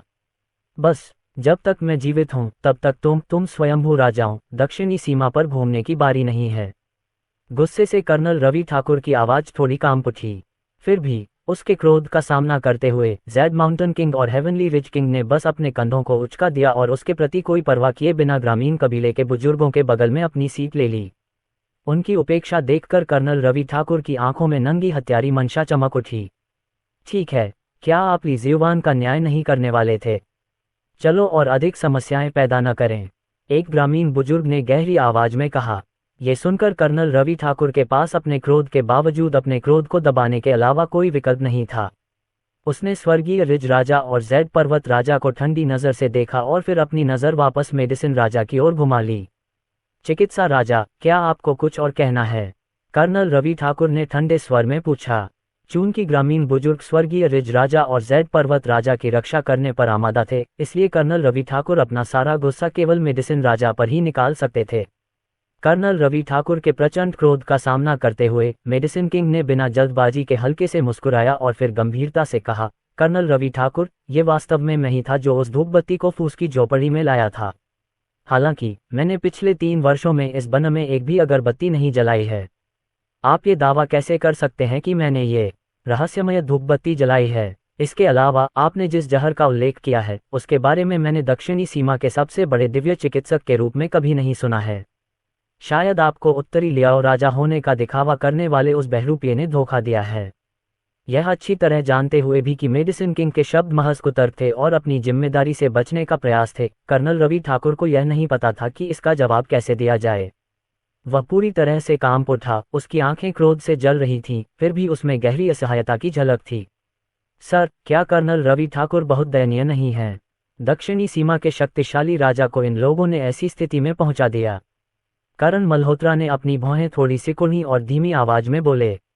इसलिए ध्रुव मल्होत्रा ने बिना कुछ कहे केवल मुस्कुराकर अपना सिर हिला दिया। वास्तव में उत्तरी लियाओ राजा ध्रुव मल्होत्रा की तुलना में, चाहे ताकत के मामले में हो या दक्षिणी सीमा पर उनकी स्थिति के मामले में, कर्नल रवि ठाकुर उनकी स्थिति से मेल नहीं खाते। इसमें कोई आश्चर्य नहीं कि उनके गंभीर रूप से घायल होने और वापस लौटने के बाद विभिन्न खलनायक उभरे, यहाँ तक कि उन्होंने कर्नल रवि ठाकुर को जहर देने की साजिश रची, जिससे वे पूरे 3 साल तक बेहोश रहे। कोई अन्य विकल्प न होने के कारण कर्नल रवि ठाकुर केवल अपने पास बैठे 3 बुजुर्ग व्यक्तियों की ओर ही देख सकते थे। बुजुर्गों, आप इस मामले पर क्या सोचते हैं? कर्नल रवि ठाकुर ने दांत पीसते हुए पूछा। बुजुर्गों में से एक ने हल्की सी आह भरी और फिर अपनी तीखी नज़र ग्रैंड मास्टर पर जमा दी, जिसे मोकियुन ने जमीन पर गिरा रखा था। वह औषधि राजा के अधीन 3 रक्षकों में से एक था। जब उसने देखा कि उसके ऊपर ज्येष्ठ की दृष्टि पड़ रही है, तो उसके भीतर तुरंत एक अशुभ पूर्वाभास उत्पन्न हो गया। इस बूढ़े आदमी की राय में ली जियुआन को भी फंसाया गया लगता है। जहां तक मेरी जानकारी है, ये व्यक्ति पिछले 3 वर्षों से अक्सर इस फूस की झोपड़ी में आता रहा है। संभवतः ये वही व्यक्ति है जिसने कर्नल रवि ठाकुर के खिलाफ साजिश रची और फिर अपराध का आरोप ली जियुआन पर लगाया। 3 बुजुर्गों में से एक ने शांति से कहा। ये सुनते ही उस रक्षक के चेहरे के भाव अचानक बदल गए और वह जल्दी से बोला, मैं नहीं था। कर्नल रवि ठाकुर से मेरी कोई दुश्मनी नहीं है, मैं 3 साल तक उसके खिलाफ साजिश क्यों रचूंगा? भले ही आप तीनों आदरणीय बुजुर्ग हों, आप मुझ पर इस तरह झूठा आरोप नहीं लगा सकते। बोलने वाले बुजुर्ग का चेहरा कठोर हो गया और उसने ठंडे स्वर में कहा, चुप रहो। अगर यह बूढ़ा आदमी कहता है कि तुम दोषी हो तो तुम दोषी हो। इन शब्दों के साथ बुजुर्ग ने तुरंत अपना दाहिना हाथ उठाया। उसकी उंगलियों में ऊर्जा का एक विस्फोट हुआ जो सीधे रक्षक के माथे की ओर बढ़ा। ऊर्जा हवा की तरह प्रवाहित हुई और तुरंत रक्षक के माथे को भेदते हुए पीछे एक रक्तरंजित छेद छोड़ गई जिसमें से ताज़ा रक्त बह निकला। लो, कर्नल रवि ठाकुर, दोषी को फांसी दे दी गई, यह मामला सुलझ गया। बुजुर्ग ने अपना हाथ हटा लिया और उदासीनता से बोला। बुजुर्ग की त्वरित कार्रवाई को देखकर कर्नल रवि ठाकुर अपना गुस्सा भी भूल गए। उनका मुंह थोड़ा खुला हुआ था, अविश्वास से भर गया। क्या वह स्वयं शक्तिशाली कर्नल रवि ठाकुर, ली जीवान द्वारा उसके विरुद्ध रची गई साजिश को इन तीनों बुजुर्गों द्वारा इतने हल्के में लिया जाना उचित नहीं है। यदि वे आपस में मिले भी थे तो भी इतना स्पष्ट कहने की कोई आवश्यकता नहीं थी। उस समय कर्नल रवि ठाकुर को इस बात का अफसोस हुआ कि उन्होंने जागने पर जल्दबाजी में तीनों बुजुर्गों को रिटायरमेंट से बाहर बुला लिया था। शुरू में उसने सोचा था कि उसकी बहुत कम हो चुकी ताकत के कारण तीन बुजुर्गों की मदद से उसे नियंत्रण पाने में मदद मिलेगी, लेकिन ये पता चला कि वे ही सबसे ज्यादा नुकसानदेह थे। इन आदरणीय बुजुर्गों को उनके ग्रामीण आश्रम से बाहर बुलाना तो आसान था, लेकिन उन्हें वापस भेजना कठिन था। कर्नल रवि ठाकुर भले ही कुछ हद तक सुस्त थे, लेकिन इन तीन ढोंगी राजाओं ने जो कुछ किया था उससे वे अपने सामने की स्थिति को स्पष्ट रूप से देख सकते थे। असहाय महसूस करते हुए वह केवल ध्रुव मल्होत्रा की ओर एक विनती भरी नजर डाल सका जो कोने में बैठा था। अध्याय 109 ये कहना होगा कि कर्नल रवि ठाकुर सचमुच असफल रहे। कर्नल रवि ठाकुर को ध्रुव मल्होत्रा की ओर देख, चाहे वे आइडलिक गार्डन के तीन बुजुर्ग थे या वे तीन ढोंगी राजा, सभी ने अनजाने में अपनी भौहें सिकोड़ लीं। उत्तरी लियाओ राजा, यह आप ही थे जिन्होंने इस राजा को बेहोशी से जगाया। इस राजा ने जिन खतरों का सामना किया है उनके बारे में बोलने का सबसे बड़ा अधिकार आपके पास है। ये राजा आपसे अनुरोध करना चाहता है कि आप आगे आएं और प्रमाणित करें कि यह वास्तव में ली जीवान था जिसने इस राजा के खिलाफ साजिश रची थी। कर्नल रवि ठाकुर ने ध्रुव मल्होत्रा से कहा। ये सुनकर ध्रुव मल्होत्रा ने मन ही मन हल्की सी आह भरी। ये कर्नल रवि ठाकुर वास्तव में बेकार था। उसकी आंखों के सामने स्थिति इतनी स्पष्ट थी, फिर भी वह मेडिसिन किंग से चिपका रहा। इडलिक गार्डन के तीन बुजुर्गों और उन तीन ढोंगी राजाओं ने स्पष्ट रूप से एक गठबंधन बनाया था। भले ही वह कर्नल रवि ठाकुर थे, दक्षिणी सीमा पर अपने स्वयं के क्षेत्र में वह निहित स्वार्थों वाले इस सामूहिक समूह का विरोध करने में शायद शक्तिहीन होते। मेडिसिन किंग के अधीन एक रक्षक को मार डालना तथा कर्नल रवि ठाकुर की 3 वर्ष की बेहोशी का सारा दायित्व इस मृत व्यक्ति पर डाल देना निस्संदेह इस मामले को सीधे तौर पर समाप्त करने का प्रयास था।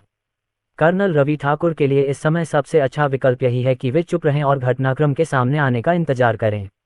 लेकिन ध्रुव मल्होत्रा को अभी सीधे हस्तक्षेप करने के लिए कहने का उद्देश्य निस्संदेह आइडलिक गार्डन के 3 बुजुर्गों और उन 3 ढोंगी राजाओं के साथ इस दिखावे को ध्वस्त करना था। ऐसा व्यवहार पूरी तरह मूर्खतापूर्ण था। कर्नल रवि ठाकुर, आप क्या बकवास कर रहे हैं? उत्तरी युद्ध राजा अनेक मामलों में व्यस्त है। उत्तरी लियाओ पूरे वर्ष निरंतर युद्ध में उलझा रहता है। वह हमारी दक्षिणी सीमा पर कैसे आ सकता है? ऐसा लगता है कि ली जीवान सही था। आप इस नौजवान द्वारा मूर्ख बनाए गए हैं जो उत्तरी लियाओ राजा का भेष धारण करने का साहस करता है। तीनों बुजुर्गों में से एक ने भौहें सिकुड़ते हुए ठंडे स्वर में कहा।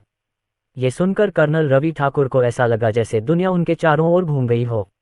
उत्तरी लियाओ राजा, वह कैसा व्यक्ति था जिसे ड्रैगन देश के 4 महान युद्ध क्षेत्रों में सभी जानते थे, और दक्षिणी सीमा की सेनाओं में युद्ध कौशल के शिखर पर होने के कारण आइडलिक गार्डन के 3 बुजुर्गों ने स्वाभाविक रूप से उत्तरी युद्ध राजा को पहले देखा था। लेकिन अब वे ध्रुव मल्होत्रा को देखकर भ्रमित होने का नाटक कर रहे थे और उत्तरी लियाओ राजा के बारे में अनभिज्ञता का दिखावा कर रहे थे। अरे बूढ़े मूर्ख, इतनी हिम्मत कि तूने बेशर्मी से महाराज का अपमान किया। सचमुच तू मौत चाहता है? कृपया अपने अधीनस्थ को कार्रवाई करने की अनुमति दें और इस बूढ़े मूर्ख को मौके पर ही मार डालें, क्योंकि उसने महामहिम का अपमान करने का साहस किया है। करण मल्होत्रा अचानक खड़े हो गए और अपने चारों ओर ग्रैंड मास्टर की चरम क्षमता को प्रकट किया। ध्रुव मल्होत्रा ने हल्के से सिर हिलाया और ठंडे स्वर में कहा, मान लिया। मैं इतने लंबे समय से उत्तरी युद्ध का राजा रहा हूं, मेरी पहचान पर संदेह करने वालों की कोई कमी नहीं रही है। लेकिन आप दक्षिणी सीमा बलों में एक लंबे समय से कार्यरत व्यक्ति के रूप में ये कहने का साहस भी करते हैं कि आप मुझे नहीं पहचानते। यद्यपि आइडलिक गार्डन के 3 बुजुर्ग दक्षिणी सीमा की सेनाओं में युद्ध कौशल के शिखर पर थे, लेकिन वे केवल ग्रैंड मास्टर के शिखर पर थे। ध्रुव मल्होत्रा की नज़र में ऐसी ताकत कुछ भी नहीं थी।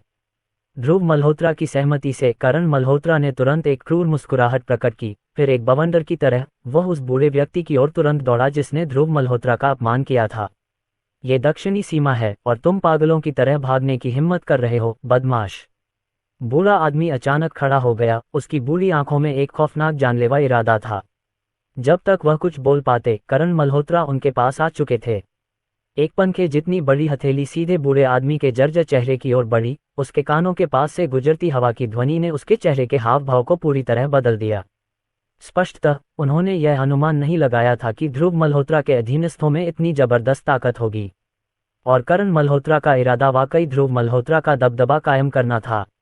उन्होंने बिना किसी हिचकिचाहट के अपनी पूरी ताकत दिखाई, यहाँ तक कि वे हमेशा से कुछ ज्यादा ही ताकतवर दिखे। थप्पड़। इससे पहले कि बूढ़ा आदमी अपना बचाव कर पाता, सभी के कानों में एक जोरदार थप्पड़ की आवाज गूंज उठी। भीड़ के भयभीत हाव भाव में ग्रामीण क्षेत्र के 3 आदरणीय बुजुर्गों में से एक, जो एक महान ग्रैंड मास्टर था, वास्तव में करण मल्होत्रा के एक थप्पड़ से उड़ गया। पूरा व्यक्ति हवा में लट्टू की तरह कई बार घूमा, फिर मुश्किल से जमीन पर गिरा। करण मल्होत्रा ने तिरस्कारपूर्वक कहा, तुम कूड़े के टुकड़े हो, तुमने अपना पूरा जीवन व्यर्थ ही जिया है। यहाँ तक कि मेरी उत्तरी लियाओ सेना के कुत्ते भी, यदि वे तुम्हारी उम्र तक जीवित रहे तो तुमसे अधिक शक्तिशाली होंगे। जब वह बोल रहा था, तभी करण मल्होत्रा बूढ़े आदमी के पास आ चुका था। उसने अपना दाहिना पैर उठाया हुआ था, ऐसा लग रहा था कि वह नीचे गिरने वाला है। अगर यह पैर सचमुच बूढ़े आदमी पर पड़ गया तो यह उसकी जान लेने के लिए काफी होगा। ये जानते हुए कि वह करण मल्होत्रा के पैरों के नीचे मरने वाला था, बूढ़े व्यक्ति की आंखों में दुख की एक झलक उभरी और उसने धीरे से अपनी आंखें बंद कर लीं और अपने भाग्य को स्वीकार कर लिया। इसी समय ध्रुव मल्होत्रा की आवाज अचानक गूंजी, रुको। शब्द सुनकर नीचे उतरता हुआ पैर तुरंत रुक गया। करण मल्होत्रा ने अपना पैर पीछे खींच लिया और डर से कांप रहे बूढ़े आदमी की ओर घृणा भरी नजरों से देखते हुए ठंडे स्वर में कहा, महाराज दयालु हैं, नहीं तो अब तक आप लाश बन चुके होते। बूढ़े व्यक्ति की बहस करने की हिम्मत नहीं हुई, उसका शरीर थोड़ा कांप रहा था, वह डरा हुआ और हैरान दिख रहा था। इस समय ग्रामीण क्षेत्र के 3 बुजुर्गों में से एक, जो दक्षिणी सीमा के शीर्ष सैन्य बल थे, की प्रभावशाली उपस्थिति का कोई संकेत कहाँ था। इसके बजाय वह एक साधारण बूढ़े व्यक्ति की तरह लग रहा था जो मौत से बचकर राहत महसूस कर रहा था। अगर किसी ने फिर से महाराज का अपमान करने की हिम्मत की तो सोचो कि क्या तुम मेरे पैर का सामना कर सकते हो। करण मल्होत्रा अपनी ठंडी हड्डियां जमा देने वाली निगाहों से वहां मौजूद सभी लोगों को घूर रहे थे और ठंडे लहजे में बोल रहे थे। इसके बाद वह ध्रुव मल्होत्रा के पास चुपचाप बैठ गए और कुछ क्षण पहले की अपनी दबंग उपस्थिति का कोई संकेत भी नहीं दिखा रहे थे। ध्रुव मल्होत्रा ने परिषद भवन में उपस्थित लोगों की ओर उदासीन दृष्टि से देखा और हल्की हंसी के साथ कहा, अब भी क्या किसी को मेरी पहचान पर संदेह है। सभी लोग चुप थे, बोलने की हिम्मत नहीं जुटा पा रहे थे। वास्तव में ध्रुव मल्होत्रा उत्तरी लियाओ राजा थे, ये बात हर कोई अपने दिल में जानता था। ध्रुव मल्होत्रा की पहचान स्वीकार करने में उनकी अनिच्छा उन पर हाथ डालने के एक बहाने से अधिक कुछ नहीं थी। लेकिन किसी ने यह उम्मीद नहीं की थी कि ध्रुव मल्होत्रा के मातहतों में इतनी ताकत होगी। ग्रामीण क्षेत्र के 3 आदरणीय बुजुर्ग भी ध्रुव मल्होत्रा के हाथों की एक भी नहीं झेल पाए। यदि ध्रुव मल्होत्रा ने अंतिम समय में मुंह नहीं खोला होता तो शायद आज वह दिन होता जब तीनों बुजुर्ग 2 हो जाते। हे, अब जब मेरी पहचान पर कोई संदेह नहीं रह गया है तो मुझे आपसे कुछ सवाल पूछने दीजिए, ध्रुव मल्होत्रा ने हल्की हंसी के साथ कहा। फिर तीनों बुजुर्गों की ओर देखा और पूछा, आप तीनों पुराने कर्नल रवि ठाकुर के अधीनस्थ होने के नाते कर्नल रवि ठाकुर की मृत्यु के बाद उनके खिलाफ साजिश रचने के लिए बाहरी लोगों के साथ मिल गए।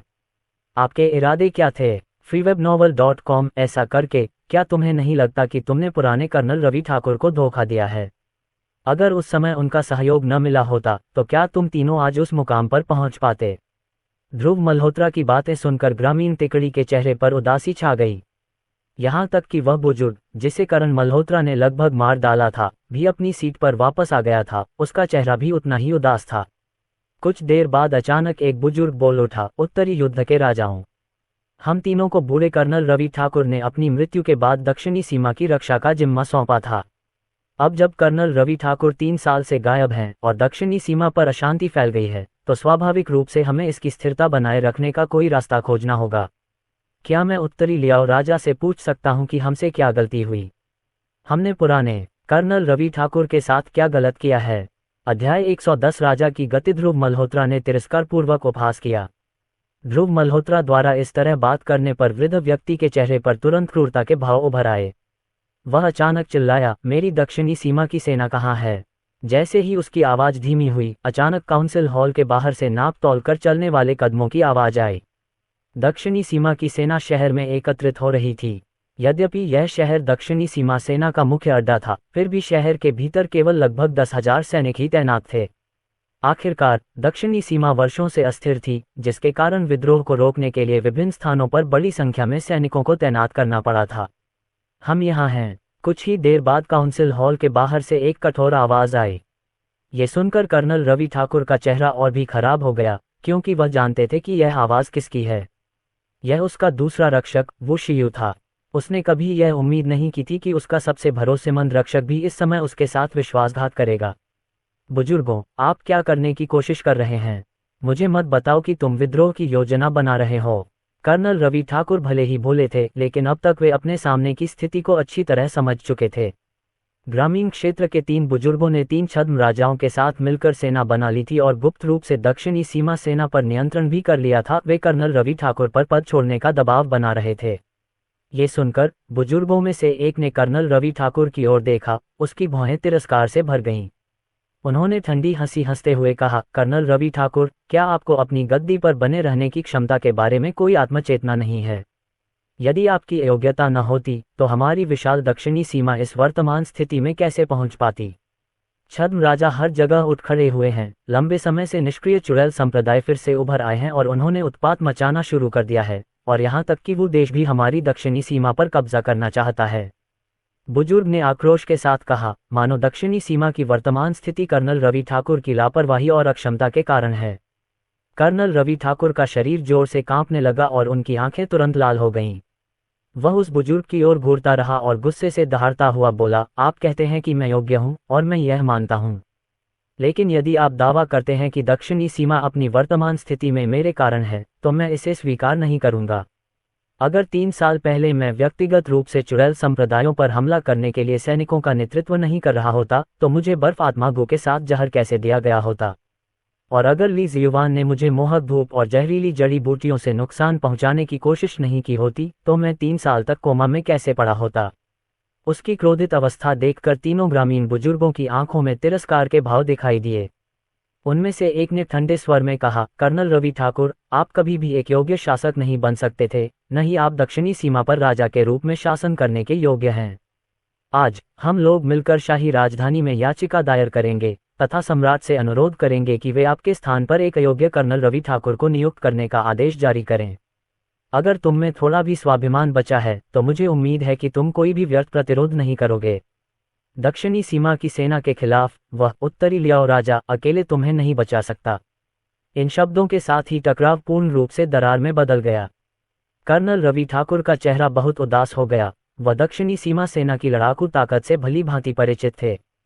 फिर भी ध्रुव मल्होत्रा अपने साथ केवल एक अधीनस्थ को लेकर आए थे, और भले ही ध्रुव मल्होत्रा और उनके अधीनस्थ दोनों ही ग्रेट ग्रैंड मास्टर स्तर के शिखर पर हों, भले ही वे युद्ध सम्राट हों, फिर भी वे क्या कर सकते थे? काउंसिल हॉल के बाहर खड़े हजारों दक्षिणी सीमा सैनिक किसी भी युद्ध राजा को मौके पर ही आसानी से मार सकते थे। ध्रुव मल्होत्रा धीरे से खड़े हुए और कर्नल रवि ठाकुर से बोले, कर्नल रवि ठाकुर, क्या आप शाही आदेश लेकर चलते हैं? ये सुनकर कर्नल रवि ठाकुर के चेहरे पर आश्चर्य का भाव छा गया। ध्रुव मल्होत्रा ने जिस शाही आदेश का उल्लेख किया वह ड्रैगन राष्ट्र के 4 प्रमुख युद्ध क्षेत्रों के राजाओं की पहचान का प्रतीक था। प्रत्येक शाही आदेश युद्ध क्षेत्रों से परे सर्वोच्च प्राधिकार का प्रतिनिधित्व करता था। कर्नल रवि ठाकुर ने तुरंत सिर हिलाया, फिर उनके चेहरे पर उलझन दिखी और उन्होंने पूछा, जब से मैं कर्नल रवि ठाकुर बना हूं, शाही हुक्म ने कभी मेरा साथ नहीं छोड़ा है। लेकिन ऐसे खतरनाक मोड़ पर उत्तरी लियाओ राजा, आप शाही आदेश का मुद्दा क्यों उठा रहे हैं? ध्रुव मल्होत्रा ने मुस्कराते हुए उसकी ओर देखा और गंभीरता से कहा, आप कर्नल रवि ठाकुर हैं और यह शाही आदेश आपकी पहचान का प्रतीक है। अब शाही आदेश लीजिए और काउंसिल हॉल के बाहर खड़े दक्षिणी सीमा के हजारों सैनिकों को तुरंत वहां से चले जाने का आदेश दीजिए। इन शब्दों पर कर्नल रवि ठाकुर का चेहरा बदल गया। दक्षिणी सीमा सेना पर संभवतः पहले से ही त्यानयुवान के 3 बुजुर्गों का नियंत्रण था। भले ही वह कर्नल रवि ठाकुर था और शाही आदेश रखता था, वह क्या कर सकता था? परिषद भवन के बाहर खड़े दक्षिणी सीमा के हजारों सैनिक सिर्फ एक शाही आदेश के कारण उसकी आज्ञा का पालन कैसे कर सकते थे? उत्तरी लियाओ राजा, शायद आपको ये पता न हो, लेकिन दक्षिणी सीमा सेना में त्यानयुवान के 3 वरिष्ठ लोग मुझसे, कर्नल रवि ठाकुर से भी अधिक प्रतिष्ठा रखते हैं। इसलिए भले ही मैं कर्नल रवि ठाकुर हूं और शाही आदेश रखता हूं, मैं संभवतः काउंसिल हॉल के बाहर हजारों दक्षिणी सीमा सैनिकों को आदेश नहीं दे सकता। कर्नल रवि ठाकुर ने कुछ अजीब ढंग से कहा। यह कहना होगा कि इस हद तक दक्षिणी सीमा का राजा होना वास्तव में इतिहास में प्रथम व्यक्ति था। उनके पास खड़े करण मल्होत्रा ने अवाक भाव से कर्नल रवि ठाकुर की ओर देखा। इस समय करण मल्होत्रा को यह समझ में आ गया कि दक्षिणी सीमा के लोग कर्नल रवि ठाकुर को नुकसान पहुंचाने और उनकी जगह लेने के लिए इतने आतुर क्यों थे। ऐसे युद्ध क्षेत्र के राजा का अनुसरण करते हुए उनका भविष्य अंधकार में लग रहा था। कर्नल रवि ठाकुर की तुलना में ध्रुव मल्होत्रा जन्मजात शासक थे। चाहे उनकी अपनी ताकत हो या वफादार उत्तरी लियाओ सेना, दोनों ने सुनिश्चित किया कि उत्तरी लियाओ में ध्रुव मल्होत्रा की स्थिति को कोई हिला नहीं सकता। कर्नल रवि ठाकुर की बातें सुनकर ध्रुव मल्होत्रा के चेहरे पर भी निराशा झलकने लगी। फिर उन्होंने हल्की सी सांस ली और धीरे से कहा, आपको याद रखना चाहिए कि यहाँ दक्षिणी सीमा पर आप ही कर्नल रवि ठाकुर हैं। इस विशाल दक्षिणी सीमा पर चाहे उनकी ताकत या स्थिति कुछ भी हो, सभी को आपके सामने झुकना होगा। ध्रुव मल्होत्रा के ये कहते हुए भी कर्नल रवि ठाकुर का चेहरा अभी भी कुरूप था। उसकी शक्ल देखकर ध्रुव मल्होत्रा ने मन ही मन आह भरी, इस आदमी को बचाना नामुमकिन है। यदि दक्षिणी सीमा पर उसका शासन जारी रहा तो संभवतः ये जल्द ही पूरी तरह से अराजकता में बदल जाएगी, और यहाँ तक कि वो देश जो हमेशा ड्रैगन राष्ट्र का लालच करता रहा था, अंततः दक्षिणी सीमा को रौंद देगा। कोई बात नहीं, अब भी आप कर्नल रवि ठाकुर ही हैं। आपको तुरंत शाही आदेश लेना होगा और दक्षिणी सीमा बलों को यहाँ से हटने का आदेश देना होगा। यदि कोई आदेश का पालन नहीं करता है और छोड़ना नहीं चाहता है तो मुझे निर्दयी होने का दोष न दें, और मैं उन सभी को बिना दया के मार डालूंगा जो विद्रोह करने का साहस करते हैं। जैसे ही उनकी आवाज गिरी, ध्रुव मल्होत्रा से एक विशाल मारक आभा आसमान तक फैल गई। हत्या के इरादे की भयावह आभा दमनकारी शक्तिशाली उपस्थिति के साथ तुरंत ही पूरे परिषद हॉल में छा गई। ध्रुव मल्होत्रा के आभामंडल और हत्या के इरादे से काउंसिल हॉल में मौजूद हर व्यक्ति के चेहरे पर भय का भाव दिखाई दिया। उस गौरवान्वित और ईमानदार व्यक्तित्व को देखकर हर किसी ने मन ही मन सोचा कि शायद यही वह आचरण है जो एक वास्तविक युद्ध क्षेत्र के राजा का होना चाहिए। ध्रुव मल्होत्रा की गति इतनी प्रबल थी, इतनी प्रबल कि वहां उपस्थित कोई भी व्यक्ति, चाहे वह कितना भी शक्तिशाली क्यों न हो, प्रतिरोध करने का विचार भी नहीं कर सका। उस समय ध्रुव मल्होत्रा को देखते हुए कर्नल रवि ठाकुर का मुंह खुला का खुला रह गया। ध्रुव मल्होत्रा को देखकर उनकी आंखें सदमे से भर गईं और साथ ही कुछ नुकसान का भी एहसास हुआ। अध्याय 111 शक्तिशाली तलवार संप्रदाय। कर्नल रवि ठाकुर ने मन ही मन आह भरी, फिर राजा का चिन्ह अपने हाथ में पकड़ लिया जो कर्नल रवि ठाकुर के रूप में उनकी पहचान का प्रतीक था। जब राजा का चिन्ह प्रकट होता तो सभी लोग समर्पण कर देते। राजा का चिन्ह हाथ में लेकर कर्नल रवि ठाकुर परिषद भवन से बाहर निकले। इसके तुरंत बाद कर्नल रवि ठाकुर की मधुर आवाज काउंसिल हॉल में गूंजी, मैं कर्नल रवि ठाकुर हूँ। तुम मेरी आज्ञा के बिना यहाँ एकत्र हुए हो, क्या तुम विद्रोह करना चाहते हो?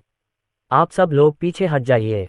समर जोशी और कुछ अन्य लोग भी काउंसिल हॉल के बाहर हो रहे हंगामे से घबरा गए, इसलिए मेडिसिन किंग और उसके 2 रक्षक तुरंत वहां से भाग निकले। कर्नल रवि ठाकुर की बातें सुनकर मेडिसिन किंग की आंखों में उपहास भर आया। कर्नल रवि ठाकुर, आप अपनी सुरक्षा बड़ी मुश्किल से कर पाते हैं, फिर भी आप अपने हाथ में वह टोकन लेकर दक्षिणी सीमा की सेनाओं की कमान संभालने की सोच रहे हैं। आपको ईमानदारी से यहीं रहना चाहिए और दक्षिणी सीमा सेना को अपनी शर्मिंदगी का गवाह नहीं बनने देना चाहिए। मेडिसिन किंग का तिरस्कार भरा स्वर धीरे धीरे उभरा। उसके शब्दों में कर्नल रवि ठाकुर के प्रति कोई सम्मान नहीं था। जैसे ही उनके शब्द समाप्त हुए, colonel Ravi Thakur council hall में लौट आए। उनका चेहरा अत्यंत भद्दा हो गया। हाल ही में हुई बीमारी के कारण उनका चेहरा पहले से ही पीला था, अब और भी अधिक उदास हो गया। उसने मेडिसिन किंग की ओर देखा, फिर तेजी से ध्रुव मल्होत्रा की तरफ चला गया। एक बदसूरत चेहरे के साथ उन्होंने कहा, उत्तरी लियाओ राजा, बाहर दक्षिणी सीमा के हजारों सैनिक मेरी आज्ञा का पालन नहीं कर रहे हैं, हमें क्या करना चाहिए? ये बोलते समय कर्नल रवि ठाकुर का शरीर हल्का सा कांप उठा, जिससे स्पष्ट पता चल रहा था कि उस समय वे कितने गुस्से में थे।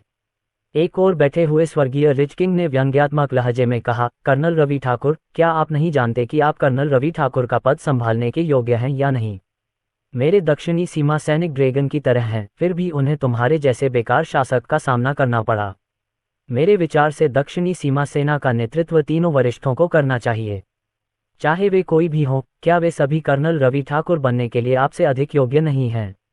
वास्तव में, जैसा कि स्वर्गीय रिच किंग ने कहा था, ग्रामीण क्षेत्र के 3 बुजुर्ग जो पूर्व कर्नल रवि ठाकुर के अभियानों में उनके साथ थे, दक्षिणी सीमा सेना में कर्नल रवि ठाकुर से भी अधिक प्रतिष्ठित थे। अब जबकि कर्नल रवि ठाकुर 3 साल से गायब थे, दक्षिणी सीमा सेना पर उनका नियंत्रण पूरी तरह खत्म हो चुका था। सैनिकों द्वारा उनके आदेशों की अवहेलना करना कोई आश्चर्य की बात नहीं थी। ये सुनते ही कर्नल रवि ठाकुर पर मानो बिजली गिर पड़ी। पहले से ही घायल होने और 3 वर्षों तक अचेत रहने के कारण उनका शरीर टूटने के कगार पर था। अब स्वर्गीय रिज राजा के शब्दों से आहत होकर उसने तुरंत खून का एक कौर थूक दिया, फिर जमीन पर गिर पड़ा। उसकी आंखों से उनका पूर्व अधिकारपूर्ण रूप गायब हो गया। फिर भी ध्रुव मल्होत्रा उदासीन बने रहे, मानो उन्हें काउंसिल हॉल के बाहर खड़े हजारों दक्षिणी सीमा सैनिकों की कोई परवाह नहीं थी। एक तरफ खड़े करण मल्होत्रा ने कर्नल रवि ठाकुर और ध्रुव मल्होत्रा के व्यवहार में अंतर देखा और उसके होठों पर धीरे से मुस्कुराहट आ गई। अपने स्वामी की तुलना में कर्नल रवि ठाकुर को युद्ध क्षेत्र का शासक कैसे माना जा सकता है? दक्षिणी सीमा सेना, मेरी आज्ञा का पालन करो। उसी समय 3 ग्रामीण बुजुर्गों में से एक अचानक खड़ा हो गया और परिषद भवन के बाहर की ओर चिल्लाने लगा। अगले ही क्षण हजारों सैनिकों की गर्जनापूर्ण प्रतिक्रिया परिषद भवन में गूंज उठी। यह आदमी उत्तरी लियाओ राजा का भेष धारण कर हमारे दक्षिणी सीमा सेना मुख्यालय में घुसपैठ कर रहा है और यहाँ तक कि हमारे सैन्य रणनीतिकार की बेरहमी से हत्या कर रहा है। अब वह कर्नल रवि ठाकुर के खिलाफ साजिश रच रहा है। उसके अपराध बहुत गंभीर हैं, उसे माफ नहीं किया जाना चाहिए। बुजुर्ग ने गहरी आवाज में कहा, ध्रुव मल्होत्रा के लिए अपनी हत्या की मंशा को छिपाए बिना। करण मल्होत्रा के चेहरे पर अचानक उदासी छा गई और उसने बुजुर्ग की ओर घूरते हुए दहाड़ते हुए कहा, तुम्हारी हिम्मत कैसे हुई उत्तरी युद्ध के राजा पर इस तरह से बदनामी करने की? लगता है ये बूढ़ा मूर्ख जीने से थक गया है। और जो सैनिक परिषद भवन के बाहर हैं, दक्षिणी सीमा के सैनिक होने के नाते वे राजा के आदेशों का पालन नहीं कर रहे हैं, उन्हें उनके अपराधों के लिए मृत्युदंड दिया जाना चाहिए। मैं खुद इन कमीनों को मार डालूंगा जो उत्तरी लियाओ राजा पर हाथ डालने की हिम्मत कर रहे हैं।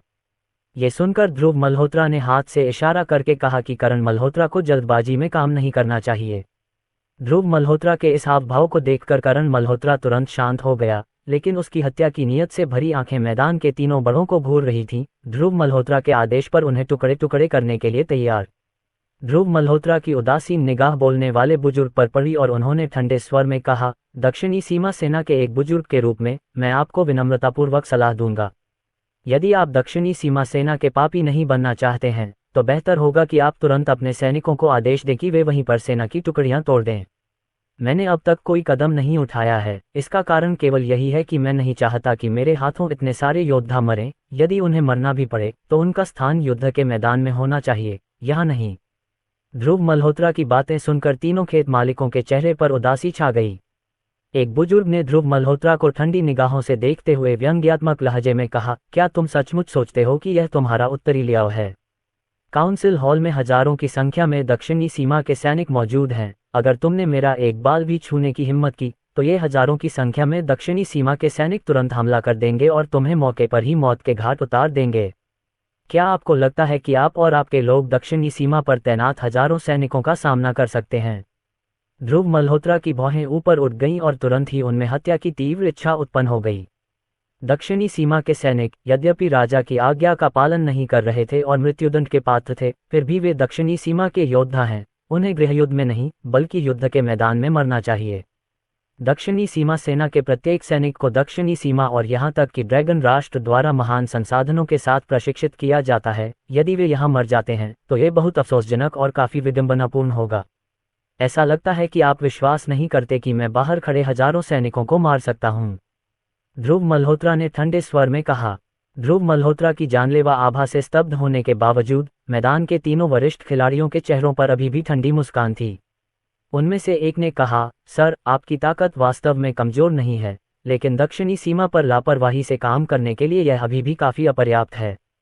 तभी स्वर्गीय रिच किंग के नाम से जाने जाने वाले आदमी के पीछे से अचानक एक अलग सी आवाज आई। सभी ने अपनी भौहें सिकुड़ी, फिर अपनी निगाहें स्वर्गीय रिज राजा की ओर घुमाईं। उन्होंने देखा कि एक मध्यम आयु वर्ग का व्यक्ति अपनी पीठ पर तलवार लटकाए हुए स्वर्गीय रिज राजा के बगल में प्रकट हुआ, और किसी को पता नहीं चला कि वह कब परिषद भवन में प्रवेश कर गया, क्योंकि किसी ने इस पर ध्यान नहीं दिया था। ध्रुव मल्होत्रा ने उसकी ओर देखा, उसकी आंखों में तिरस्कार का भाव था। ये व्यक्ति तलवार क्यूई से लिपटा हुआ था और उसकी पीठ पर विशिष्ट तलवार के साथ ये पहली नज़र में स्पष्ट था कि वह गुई दाव संप्रदाय से था। उस आदमी की ताकत कमजोर नहीं थी, उसकी वीरता पहले ही ग्रेट ग्रैंड मास्टर के शिखर तक पहुंच चुकी थी, हाफ सटे बैटल किंग से सिर्फ एक कदम दूर। ताकत की दृष्टि से वह जनरल राघव देव से अधिक शक्तिशाली थे, जिनकी मृत्यु ध्रुव मल्होत्रा के हाथों हुई थी, जो संभवतः गुई दाव संप्रदाय के एक बड़े नेता थे। क्या मेरे गुई दाव संप्रदाय के प्रमुख शिष्य जनरल राघव देव को आपने मार डाला था? अधेड़ उम्र के आदमी की तीखी निगाहें ध्रुव मल्होत्रा को घूर रही थीं और उसने ठंडे स्वर में पूछा। ध्रुव मल्होत्रा ने सिर हिलाकर तिरस्कारपूर्वक कहा, अगर वह मेरे एक भी वार का सामना नहीं कर सका तो फिर तलवारबाजी में उसकी क्या प्रतिभा है? अच्छा, बहुत अच्छा। मध्यम आयु वर्ग का व्यक्ति अत्यधिक क्रोध से हंसा, फिर एक डरावने स्वर में बोला, तुमने मेरे गुई दाव संप्रदाय के एक शिष्य को मारने की हिम्मत की? तुम मौत के लायक हो।